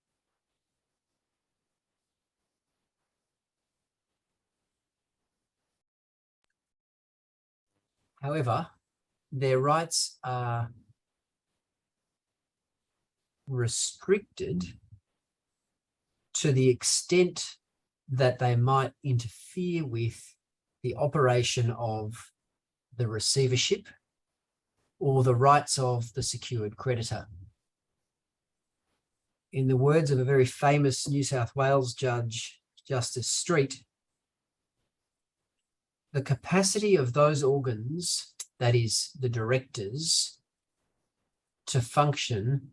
bears a direct inverse relationship to the validity and scope of the receivership and management. In other words, the more power the receiver has, the less power the directors retain. Joe, could we advance the slides, please? So what happens when the borrower might have a claim against the lender or might have a claim against the receiver? There is an exception to the limitation of the director's powers, and that exception says where a receiver cannot or will not pursue the recovery action, the directors may act. So the courts recognise that it is extremely unlikely, in fact, probably impossible, that a receiver would sue the lender that appointed the receiver. And under Australian law, you won't be surprised to learn the receiver can't sue himself or herself. Sometimes, even though the action might not be against the receiver or the lender, the receiver might decide not to pursue the action anyway. In all of those cases, the court would usually allow the directors to cause the borrower to bring the action. The question which was identified by the full federal court, that's 3 judges on appeal, in the case of Oswald, is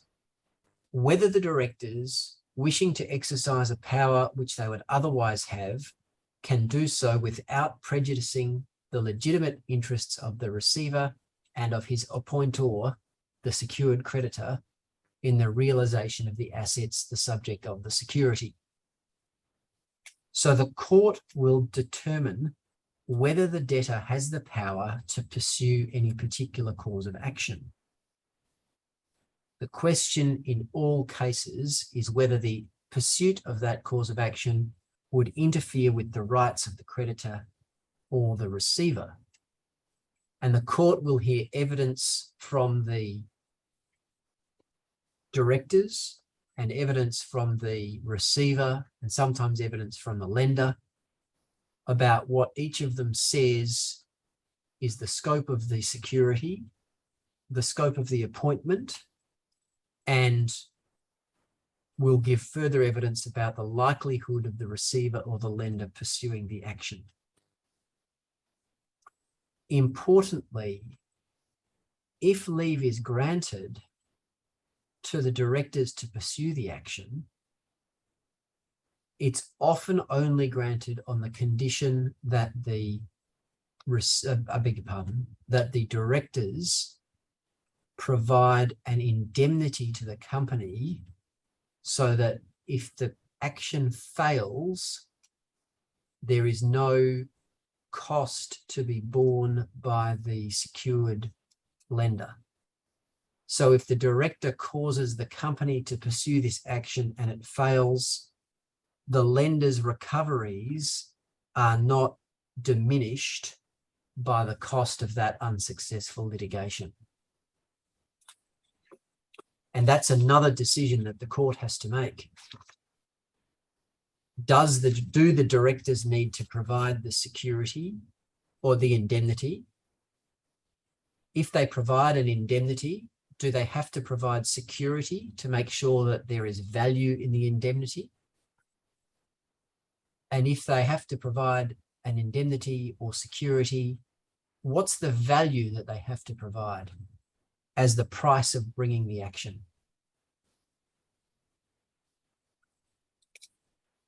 That's the end of the first case study on receivership. Joanna, if we can move to the next slide, please. We're now moving back to voluntary administration. And you'll remember that in voluntary administration,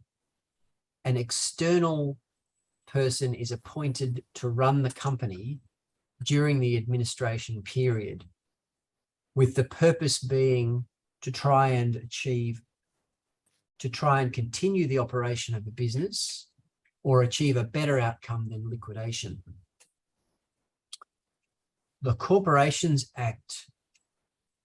provides that the administrator, him or herself, is personally liable for any debts that the company incurs during the administration period. Those debts become the personal debts of the external appointee. The appointee has a right of indemnity against the assets of the company to satisfy those debts, and a lien, that is a form of security over the assets that can be drawn on to make that indemnity good.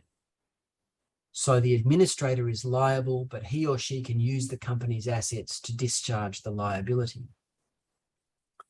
The problem with that situation, before I talk about the problem, let me explain why that situation exists. That situation exists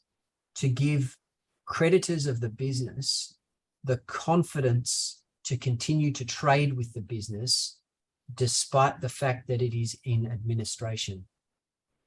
The creditors see that the administrator is personally liable for debts and have faith that that person will not incur the debts unless there are available assets to pay them. That is an important part of the administration process, but it has a downside. The downside is that it makes it personally risky to the administrator to trade on the business during the administration. The courts can use a power under the Corporations Act to limit that liability if the balance between encouraging creditors and achieving the objectives of administration and the protection given to the administrator and the need to avoid the personal liability not being funded goes out of balance. Can we move on one slide, please? Thank you. Under Section 447 capital A of the Corporations Act, the court can make orders limiting or removing the liability of the administrators, and that includes the ability to make orders limiting the liability of the administrators to the assets of the company. And that power exists, to use words that were said by Justice Gordon, who is now a judge of our highest court, to permit administrators to make commercial decisions about the ongoing operations by focusing on what is in the best interests of the creditors, uninfluenced by concerns of personal liability. If we move on one slide, please, Joe. Typically, the arrangements proposed are to enable the company's business to continue to trade for the benefit of the company's creditors. Another judge of the Federal Court, Justice Gilmore, said that. That is the principal factor that the court will look at when an application to limit liability is sought. Typically, an administrator will seek this sort of order either to allow him or her to borrow money in order to allow the business to continue to trade, so to obtain new finance, or to obtain new trade credit, that is, to continue obtaining goods or services on credit terms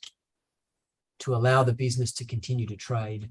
and without personal liability. That normally is sought to allow the business to trade on, which assists the administration to achieve the two objectives of either enabling the survival of the business through a restructure or sale, or to enable a better return than a liquidation would provide. The other reason for which these orders are frequently sought is to enable the continuation of intercompany loan arrangements. In Australia, other than in very unusual circumstances, voluntary administration and liquidation preserves the independent identity of each company. And that means that it is common for an administrator to be appointed to a group of many companies. And of course, those companies will have intercompany relationships, including intercompany debt. In the situation, the common situation where you have a treasury company that holds all of the assets and a trading company that incurs all of the debt, that creates a problem because the assets available to the administrator are not sitting in the entity for which the administrator incurs the debts. And without the assistance of a court order, the administrator would have no assets from which to pay the debt. The making of an order of this type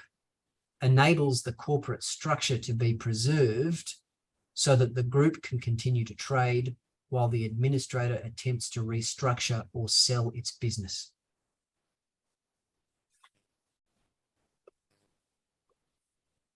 Typically, the court looks at three key considerations. The two most important ones are listed on the screen. First, the orders should be in the interests of creditors and consistent with the objectives of the Corporations Act. When the court looks at that question, it has to consider the interests of the creditors of each company that will be affected by the orders. Secondly, orders should only be made if notice of the proposed orders has been given to the creditors. Exceptions to that requirement have been made.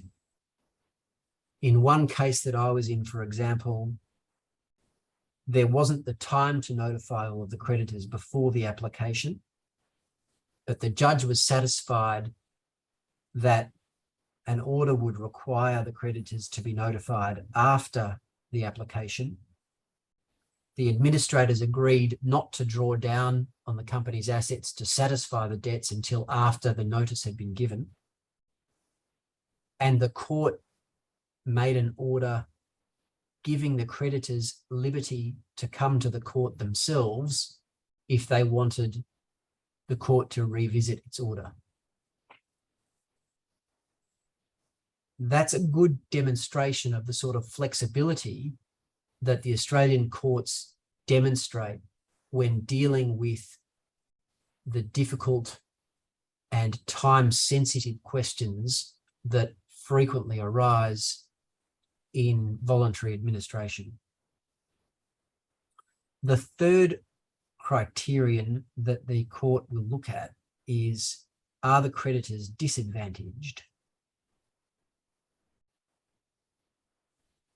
This is a difficult question because a company can only enter voluntary administration if it is insolvent. And so enabling a company in voluntary administration to incur new debt in circumstances where there is no third party like an administrator liable for that new debt risks the creditor's returns from the administration diminishing. And the court will need to consider that and balance it against the likelihood that the orders will make more likely an increased return from a trade-on or sale in balancing the various factors that it needs to consider before making such an order. And it's for those reasons that capping orders provide a good demonstration of the value that the judicial system adds to the restructuring regime under our voluntary administration provisions. Can we move to the last of my sections, please, Joanna? This is a very different situation. This arises usually in liquidation, but it can also arise in other external administrations. And this scenario is a court investigation into a liquidator's conduct. In addition to having the power to resolve questions that arise in the conduct of liquidation,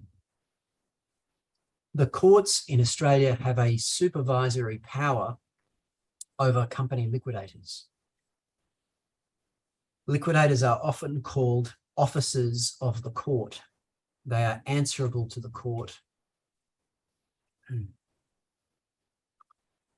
The power to supervise liquidators can be invoked by anyone who has an interest in the liquidation. Typically, that will be a creditor, but it might also be a shareholder of the company.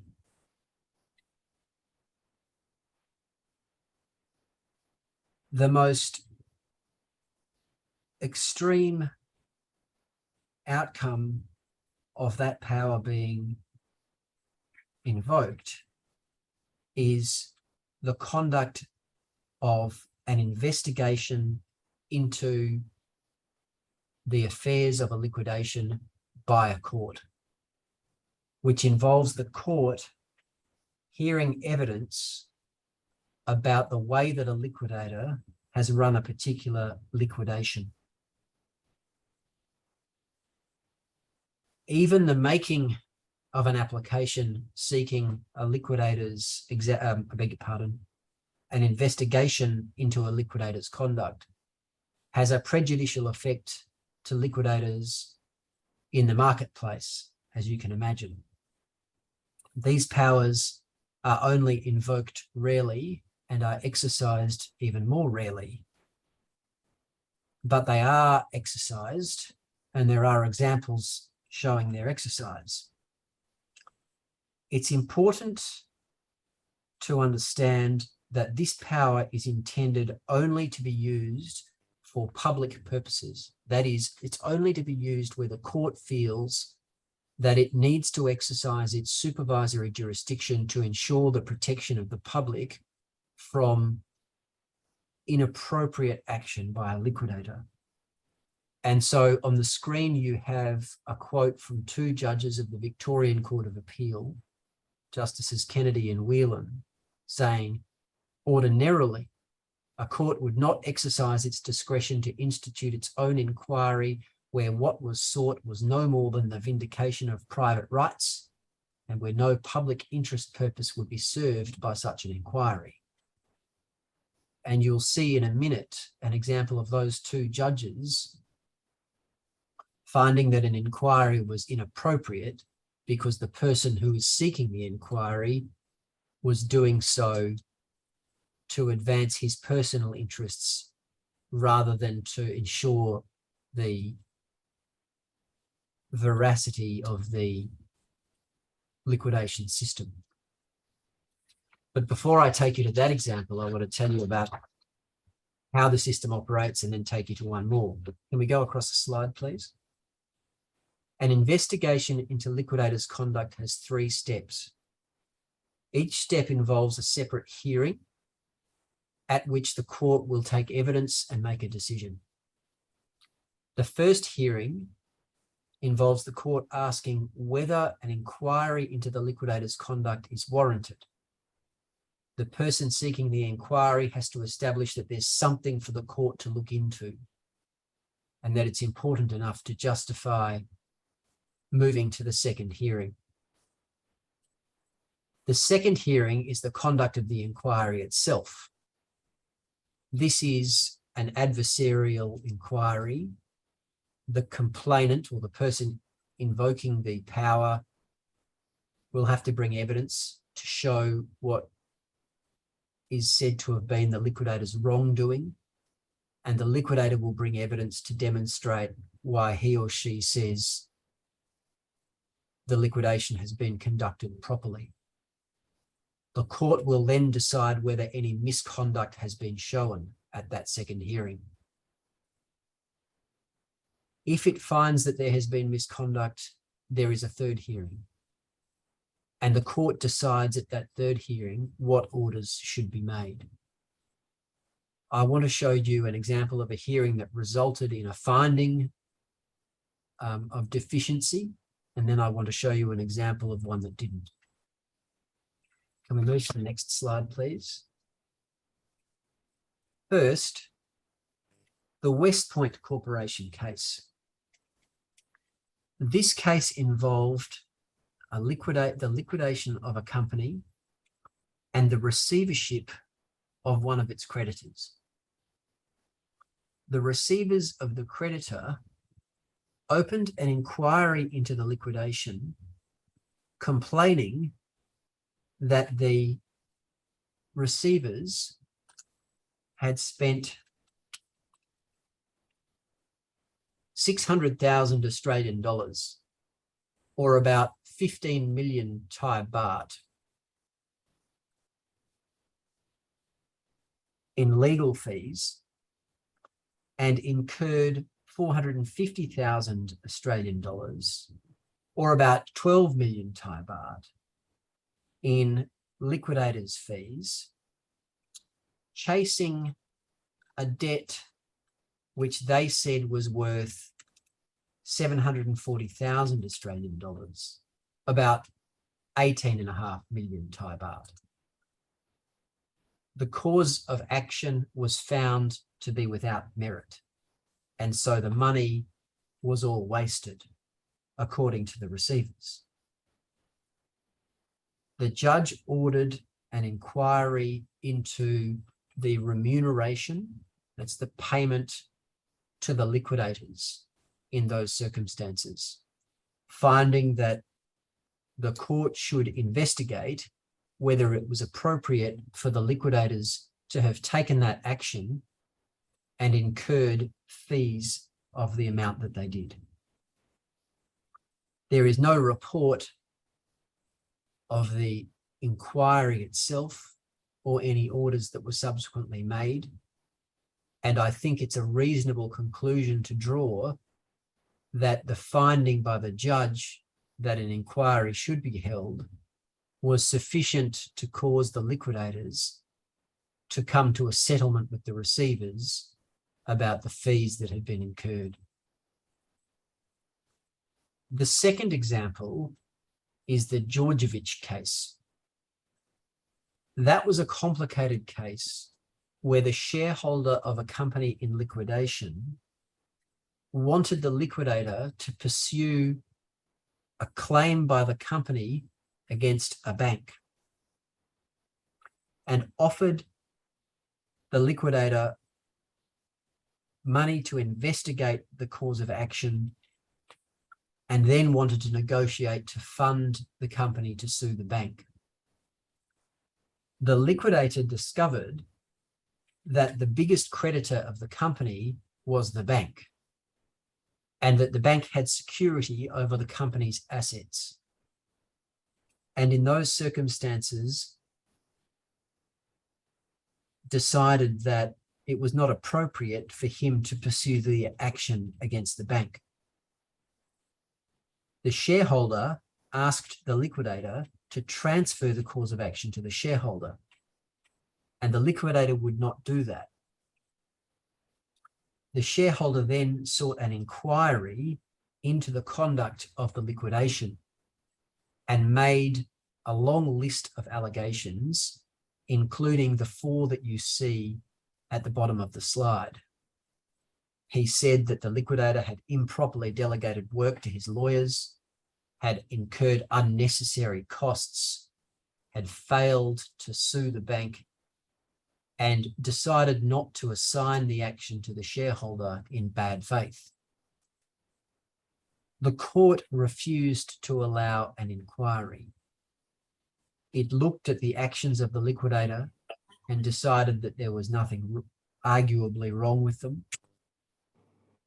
It took account of the fact that the liquidator had no funds to do a detailed investigation into the cause of action or to run the cause of action. and said in those circumstances it was reasonable for the liquidator to decline to take further action. And it found that the shareholder was pursuing the inquiry for his own purposes because he wanted to force the liquidator to transfer the cause of action. For those reasons, the court decided that no inquiry should be ordered, and the shareholder appealed that decision, and the Court of Appeal decided that the court below was correct not to allow an inquiry. That's the end of my case studies, Andrew. Thank you, Stuart. Just one question before I open it up for questions from the audience. Stuart, you mentioned the power of the court to undertake an investigation into the liquidator's conduct. Is that something that the court could initiate itself in any circumstances? In which circumstances might that occur? Certainly under the old legislation, it was possible for the court to institute an investigation on its own initiative. I think now that I beg your pardon, there is now a specific statutory section 95 of the Insolvency Practice Schedule, which says that the court may act on its own initiative into the external administration of a company, but only during proceedings before the court. So someone else would have to institute the proceeding to enable the court to do that. But there's another section which allows not only a person with a financial interest in the administration, but also the corporation's regulator, right, commence a proceeding. And so it would be open to the regulator to bring the matter to the court's attention and in effect either suggest that the court conduct the inquiry or seek that the court conduct the inquiry. I don't know of a basis outside that I might how the court to do it. Yeah, it was done in Hall and Pullman, you might recall, Stuart. And that was because of the funding, and the court was concerned that really little or no money, despite a successful court action, would go to the creditors. It would all be consumed by funding, by the cost of the funders. But that was some years ago, and the judge's powers were overturned on appeal. But that was an instance where the court, of its own volition, in the context of proceedings which the liquidators had won, decided to instigate an inquiry. But that is very, very rare, Andrew. Understood. Thank you, Stuart and Michael. We now have 15 or so minutes in which to discuss questions. We received 3 questions in advance of today's seminar, and it would be useful, I think, first to examine those questions, and then we can open it up for any questions that anybody might have after that. So the first question that we received in advance concerned insolvency for insurance companies. And the question noted that during the COVID-19 pandemic, one of the industries hardest hit by COVID-19 was the insurance industry. And indeed, as I understand it, 4 of Thailand's insurance companies went into liquidation in 2022. That's this year. Excuse me, Andrew, just a few minutes. During the Q&A, I'll do the translation. So if you or any speaker speak for like 5 to 6 sentences, we would ask you to stop and then I translate. Thank you very much. Would you like to translate what I've just said? Thank you. ครับ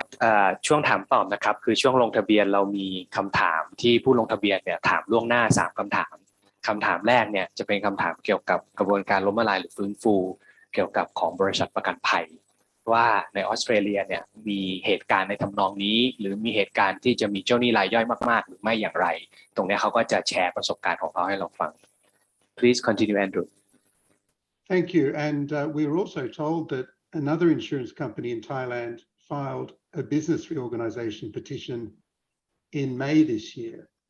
And the question was whether or not Australia has experienced the same or similar situations, and how might the policyholders be assisted, particularly those that hold small amounts by way of cover in these circumstances. ครับผมก็ให้ข้อมูลเบื้องหลังเขานะครับว่าบริษัทประกันของเราเนี่ยปิดไป4แห่งแล้วก็สินมั่นคงก็ยื่นคำร้องขอให้ฟื้นฟูอยู่เราจะทางออสเตรเลียมีประสบการณ์ในเรื่องการให้ความคุ้มครองเกี่ยวกับผู้ถือกรมธรรม์หรือคนที่เป็นเจ้าหนี้ในจำนวนเล็กน้อยเนี่ยนะครับมากน้อยแค่ไหน And so Michael, I think you had some thoughts in relation to this. Yes. So the first answer is no. Australia did not have insurance companies that faced similar issues. ที่ออสเตรเลียไม่เคยมีประสบการณ์ที่บริษัทประกันภัยจะต้องเข้าสู่กระบวนการล้มละลายหรือฟื้นฟู Strangely enough, during the pandemic, Australian insolvencies went to their lowest historical levels. เรื่องที่ตลกก็คือช่วงที่เกิดโควิดเนี่ยที่ออสเตรเลียเนี่ยจำนวนคดีล้มละลายหรือฟื้นฟูเนี่ยมีจำนวนเข้าสู่ศาลน้อยที่สุดในประวัติศาสตร์ของออสเตรเลีย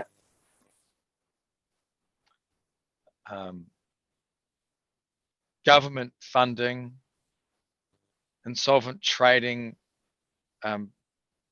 the suspension of insolvent trading, the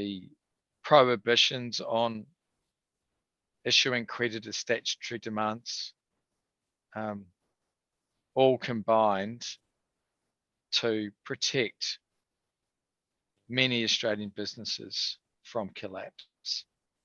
เหตุผลที่เป็นอย่างนั้นก็เนื่องจากว่ารัฐบาลออสเตรเลียเนี่ยให้ความช่วยเหลือไม่ว่าจะเป็นความช่วยเหลือด้านการเงินแก่องค์กรธุรกิจที่ประสบปัญหาด้านการเงินมีการกระบวนการทางกฎหมายให้งดเว้นการเริ่มต้นกระบวนการล้มละลายต่างๆตั้งแต่กระบวนการทวงหนี้เพื่อช่วยเหลือองค์กรธุรกิจที่ประสบปัญหาในช่วงนี้ไม่ให้ต้องเข้าสู่กระบวนการฟื้นฟูหรือล้มละลาย Australia has had major insurance companies collapse, however. Where that has occurred, there are rules, different rules in relation to protect depositors in banks and insurance companies. So that is, there is different legislation that pertains to insurance companies and banks. อย่างไรก็ตามนะครับหากในกรณีที่บริษัทประกันภัยต้องปิดตัวลงนะครับก็จะมีกฎหมายเฉพาะที่จะต้องคุ้มครองผู้ถือกรมธรรม์ในทำนองเดียวกันกับที่หากสถาบันการเงินต้องปิดตัวลงและต้องมีการคุ้มครองผู้ฝากซึ่งก็จะเป็นกฎหมายอีกฉบับหนึ่ง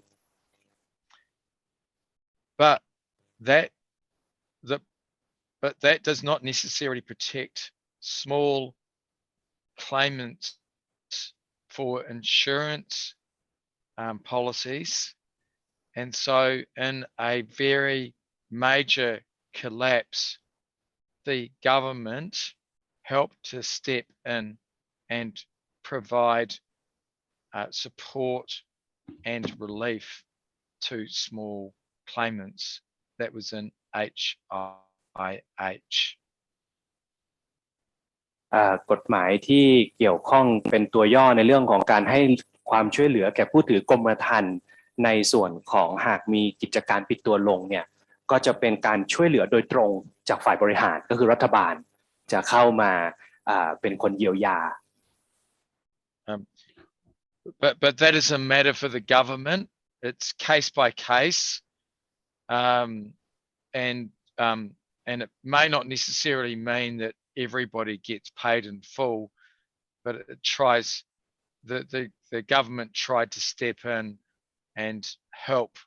people with household and small claims. การช่วยเหลือจากทางรัฐบาลเนี่ยพิจารณาเป็นรายคดีแล้วก็จำนวนที่ช่วยเหลือเนี่ยอาจจะไม่ได้เต็มจำนวนเสมอไป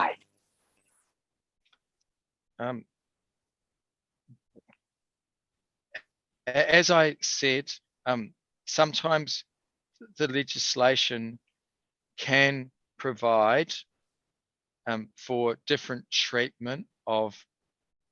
banks and insurance companies. So that's one means. Another means sometimes is in the legislation to allow a cut through from so that the insured can go directly to the reinsurer. That's in 562 of the Corporations Act. And then sometimes, but this is a very old and obscure law, sometimes there can be a statutory charge imposed over the proceeds of an insurance claim in favour of the insured, so that if the insurer gets a recovery or a payment, that the insured can claim directly into those proceeds. But those are tools of legislation, not judicial discretion. กระบวนการในการให้ความช่วยเหลือนะครับก็จะมีอยู่หลายรูปแบบด้วยกันในส่วนหนึ่งเนี่ยอาจจะเป็นมาตรการทางของฝ่ายบริหารตามที่กล่าวไปเบื้องต้นอีกส่วนหนึ่งเนี่ยก็จะเป็นกระบวนการตามกฎหมายในส่วนที่เกี่ยวกับประกันภัยนะซึ่งกระบวนการเนี่ยก็มีวัตถุประสงค์หลักเนี่ยเพื่อช่วยในการให้ตัวผู้ถือกรมธรรม์เนี่ยนะครับได้รับชำระหนี้คืนในช่องทางใดช่องทางหนึ่งแต่ว่ากฎหมายในหลายๆส่วนเนี่ยก็เป็นกฎหมายเก่าจะมีความไม่ชัดเจนในตัวบทบัญญัติอยู่ก็จะต้องพิจารณาว่าในแต่ละครั้งเนี่ยตัวรัฐบาลให้ความสำคัญหรือว่าความร้ายแรงของกิจการนั้นเนี่ยมันมีผลกระทบต่อตัวผู้ถือกรมธรรม์หรือเจ้าหนี้รายเล็กรายน้อยเนี่ยมากน้อยแค่ไหน Thank you, Michael and Kanok. The second question concerns the procedures or mechanisms for small and medium-sized enterprises. คำถามที่สองเนี่ยมีผู้ลงทะเบียนถามว่าสำหรับมาตรการในเรื่องของการช่วยเหลือวิสาหกิจขนาดกลางแล้วก็ขนาดย่อมหรือที่เป็น SME เนี่ยนะครับจะมีมาตรการในเรื่องของการปรับโครงสร้างหนี้ปรับโครงสร้างด้านการเงินเนี่ยปัจจัยอะไรน่าจะเป็นประเด็นที่ต้องพิจารณามากที่สุดในการช่วยเหลือลูกหนี้กลุ่มนี้ And the question is, from an Australian perspective, how would we best help SMEs, small and medium-sized enterprises, during these challenging times, either through insolvency law or other mechanisms? So if you've got corporate debtors, Michael, that are small and medium-sized enterprises, how have we helped them get through the global recession? And to what extent has insolvency law been effective in that regard? Okay. So during COVID, I worked with the government and Treasury on this very question, how to help small businesses. And the answer was to provide a very simple mechanism so that they could easily restructure their affairs consensually with their creditors and enter into an out-of-court restructuring by signing up 75% of their creditors if they had assets with under $1 million. ครับปัญหานี้เนี่ยก็ประสบที่ออสเตรเลียเหมือนกันในช่วงที่เกิดโควิดในช่วง2 ปีที่ผ่านมาโดยคุณไมเคิลเนี่ยทำงานร่วมกับทางรัฐบาลแล้วก็กระทรวงการคลังโดยประเด็นที่ออสเตรเลียใช้ในการช่วยเหลือลูกหนี้ที่เป็น SME เนี่ยสำคัญที่สุดเลยเขาบอกว่าต้องเป็นเรื่องของการปรับโครงสร้างหนี้นอกศาลในการที่ภาครัฐบาลเนี่ยจะเป็นเจ้าภาพในการที่จะให้ตัวเจ้าหนี้กับลูกหนี้เนี่ยมาตกลงกันทำการปรับโครงสร้างหนี้นอกศาลซึ่งหากตัวเจ้าหนี้ที่มีมูลค่าหนี้ประมาณ 75% เนี่ยเห็นด้วยกับเนื้อหาสาระของการปรับโครงสร้างหนี้ดังกล่าวเนี่ยตัวสัญญาปรับโครงสร้างนี้นั้นก็จะมีผลผูกมัดเจ้าหนี้ทั้งหมด Okay, and so we put one page that was that long to the government. ครับ One page. ครับก็เป็นข้อเสนอแนะจากในเรื่องของการแก้ไขปัญหาวิกฤตสำหรับ SME นะครับเขาก็มีข้อเสนอให้รัฐบาลเขา1 หน้า And we came back, they came back with this many pages. ครับก็แนะนำไป1 หน้านะครับแต่ว่าก็ต้องมีเอกสารตอบกลับมาหลายหน้าเป็นจำนวนมาก So it has been useless to help small companies because it is too complicated and too long and bloated. ในมุมมองของเขาก็คือว่าเขาเสนอคำแนะนำในการแก้ไขลูกหนี้โดยใช้กระบวนการแค่แผ่นเดียวแต่รัฐบาลเนี่ยหลังจากรับคำแนะนำแล้วเนี่ยออกกฎเกณฑ์เงื่อนไขต่างๆขั้นตอนต่างๆหลาย10 หน้าสุดท้ายเนี่ยมันก็เขาใช้คำว่า useless ก็คือไม่เกิดประโยชน์ถ้าเราทำให้กระบวนการปรับโครงสร้างหนี้เนี่ยมันซับซ้อนมันมีหลายขั้นตอนจนเกินไป So simpler and shorter is better, Michael. Yeah, it was, and it was based on Part 10 of the Bankruptcy Act, so it was already there, and it's very simple there. But unfortunately, they bolted on a lot from voluntary administration, and then they bolted on material from a similar process in the United States. And so to try and cover off every possibility, they made it so long that small businesses just, it's too hard for them to comply with. คุณไมเคิลย้ำเน้นนะครับว่าข้อเสนอทางฝั่งนักกฎหมายที่เสนอรูปแบบของการปรับโครงสร้างหนี้ไปเนี่ยจริงๆก็เอามาจากรูปแบบการปรับโครงสร้างหนี้ที่อยู่ในกฎหมายล้มละลายของออสเตรเลียอยู่แล้วเพียงแต่ว่านำมาปรับให้กระบวนการมันง่ายขึ้นสำหรับลูกหนี้ที่มีหนี้ขนาดเล็กกิจการไม่ซับซ้อนแต่รัฐบาลเนี่ย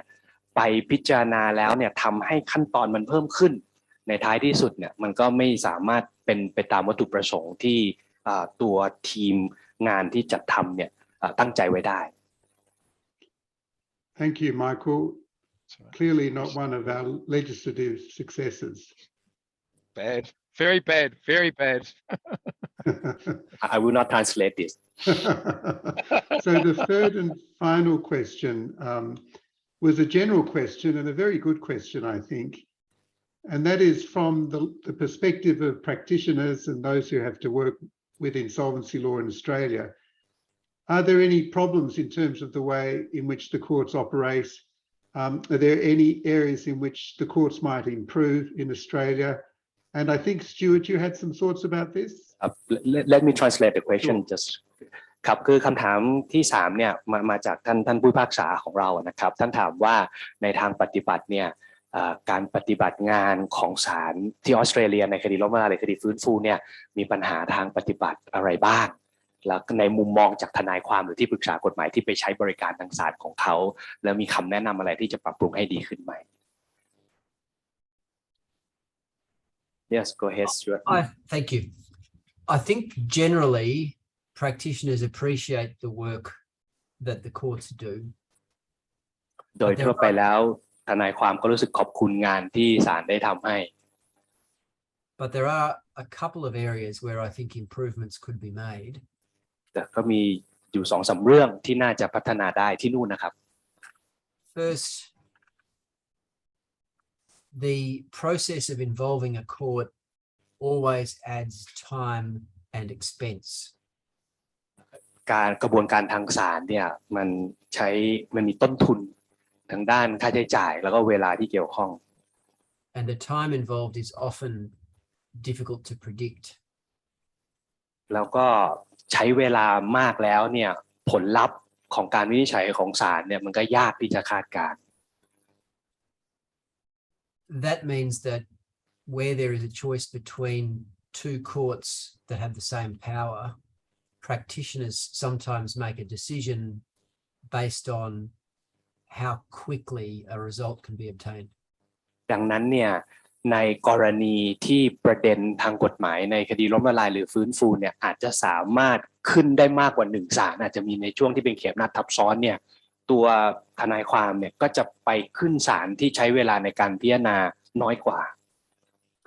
The second area is consistency and predictability. ประเด็นที่2เป็นเรื่องความแน่นอนของศาลในส่วนของคำวินิจฉัยความเป็นอันหนึ่งอันเดียวกันความเป็นมาตรฐานเดียวกันของคำวินิจฉัยของศาล Because we are a federation of 6 states and 2 territories, and our Commonwealth has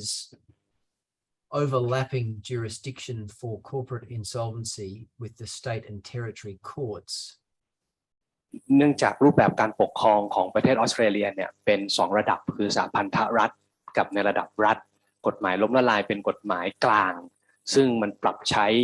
ซึ่งมันคาบเกี่ยวกับกฎหมายภายในของอีก6รัฐและอีก2เขตดินแดนพิเศษ There are in theory 9 different courts that a practitioner could go to for any particular kind of application. บวกอีกเขตอำนาจพิเศษหนึ่งเนี่ยรวมกันแล้วเนี่ยเขตอำนาจศาลที่อาจจะเกี่ยวข้องกับคดีล้มละลายเนี่ยรวมแล้วมีถึง9เขตอำนาจศาล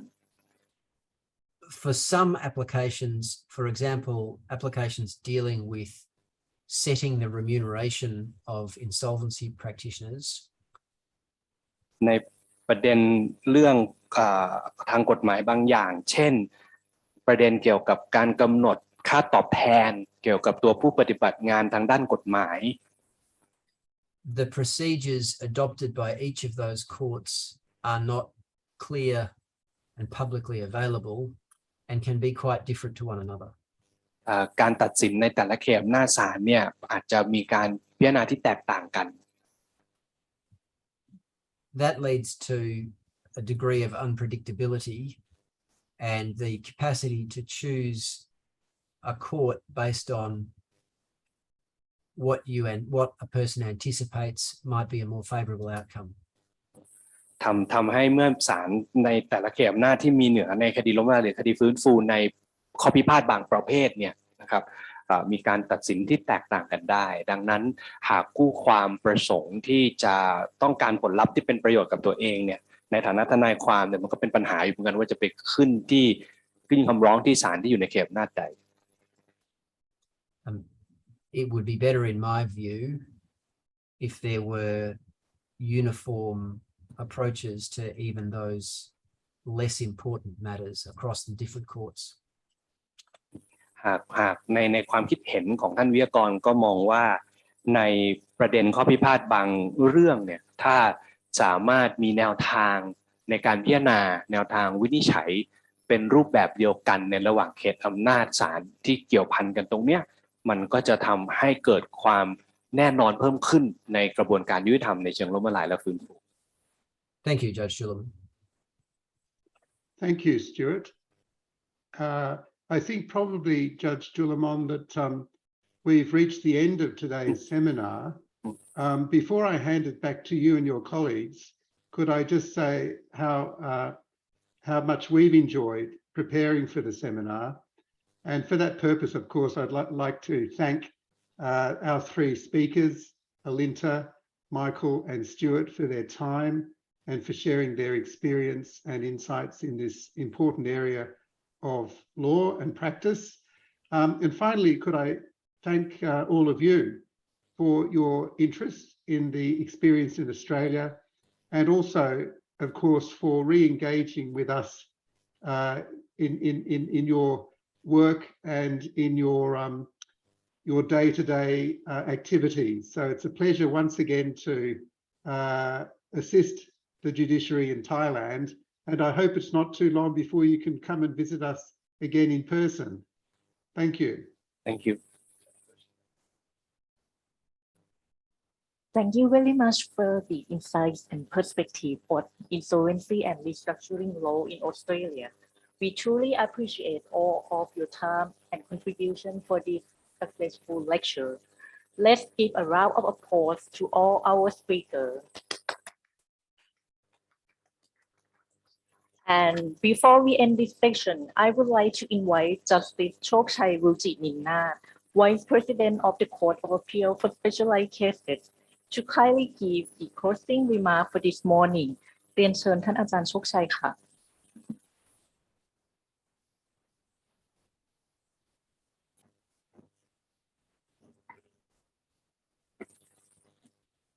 เรียนผู้เข้าร่วมประชุมเชิญเป็นประการทุกท่านครับผมมีความยินดีเป็นอย่างยิ่ง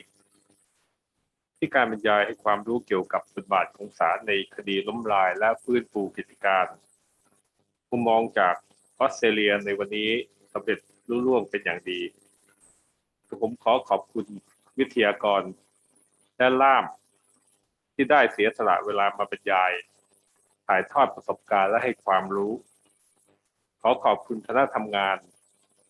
และท่านกนกจุลมนผู้พิพากษาศาลชั้นต้นประจำกองผู้ช่วยผู้พิพากษาศาลฎีกาที่ช่วยประสานงานให้เกิดการบรรยายในวันนี้และขอขอบคุณผู้เข้ารับฟังการบรรยายทุกท่านผมหวังเป็นอย่างยิ่งว่า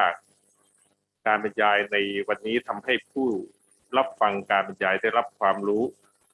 สามารถนำความรู้ที่ได้รับในวันนี้นำไปประยุกต์ใช้ในการพิจารณาพิพากษาคดีล้มละลายและพัฒนากระบวนการยุติธรรมสำหรับคดีล้มละลายให้มีประสิทธิภาพมากยิ่งขึ้นปัจจุบันนี้ได้เวลาอันสมควรแล้วกับผมขอขอบคุณผู้ดำเนินการทุกฝ่ายที่ร่วมจัดการประชุมเชิงปฏิบัติการให้ความรู้เกี่ยวกับกฎหมายล้มละลายในช่วงเช้าวันนี้ Thank you. All the best. Thank กราบ you. ขอบพระ Thanks คุณ Johanna too. กราบขอบพระคุณท่านโชคชัยรุจินินนาถเป็นอย่างสูงนะคะดิฉันเชื่อว่าทุกท่านจะได้รับประโยชน์จากการประชุมเชิงปฏิบัติการของศาลอุทธรณ์คดีชำนาญพิเศษแผนกคดีล้มละลายในช่วงเช้าวันนี้อย่างเต็มที่ทั้งนี้หากท่านใดประสงค์จะดาวน์โหลดเอกสารการบรรยายหรือรับชมคลิปวิดีโอของการบรรยายในวันนี้อีกครั้งท่านสามารถเข้ารับชมทางเว็บไซต์ของศาลอุทธรณ์คดีชำนาญพิเศษในหัวข้อคลังความรู้ได้ค่ะขอขอบพระคุณทุกท่านอีกครั้งและสวัสดีค่ะ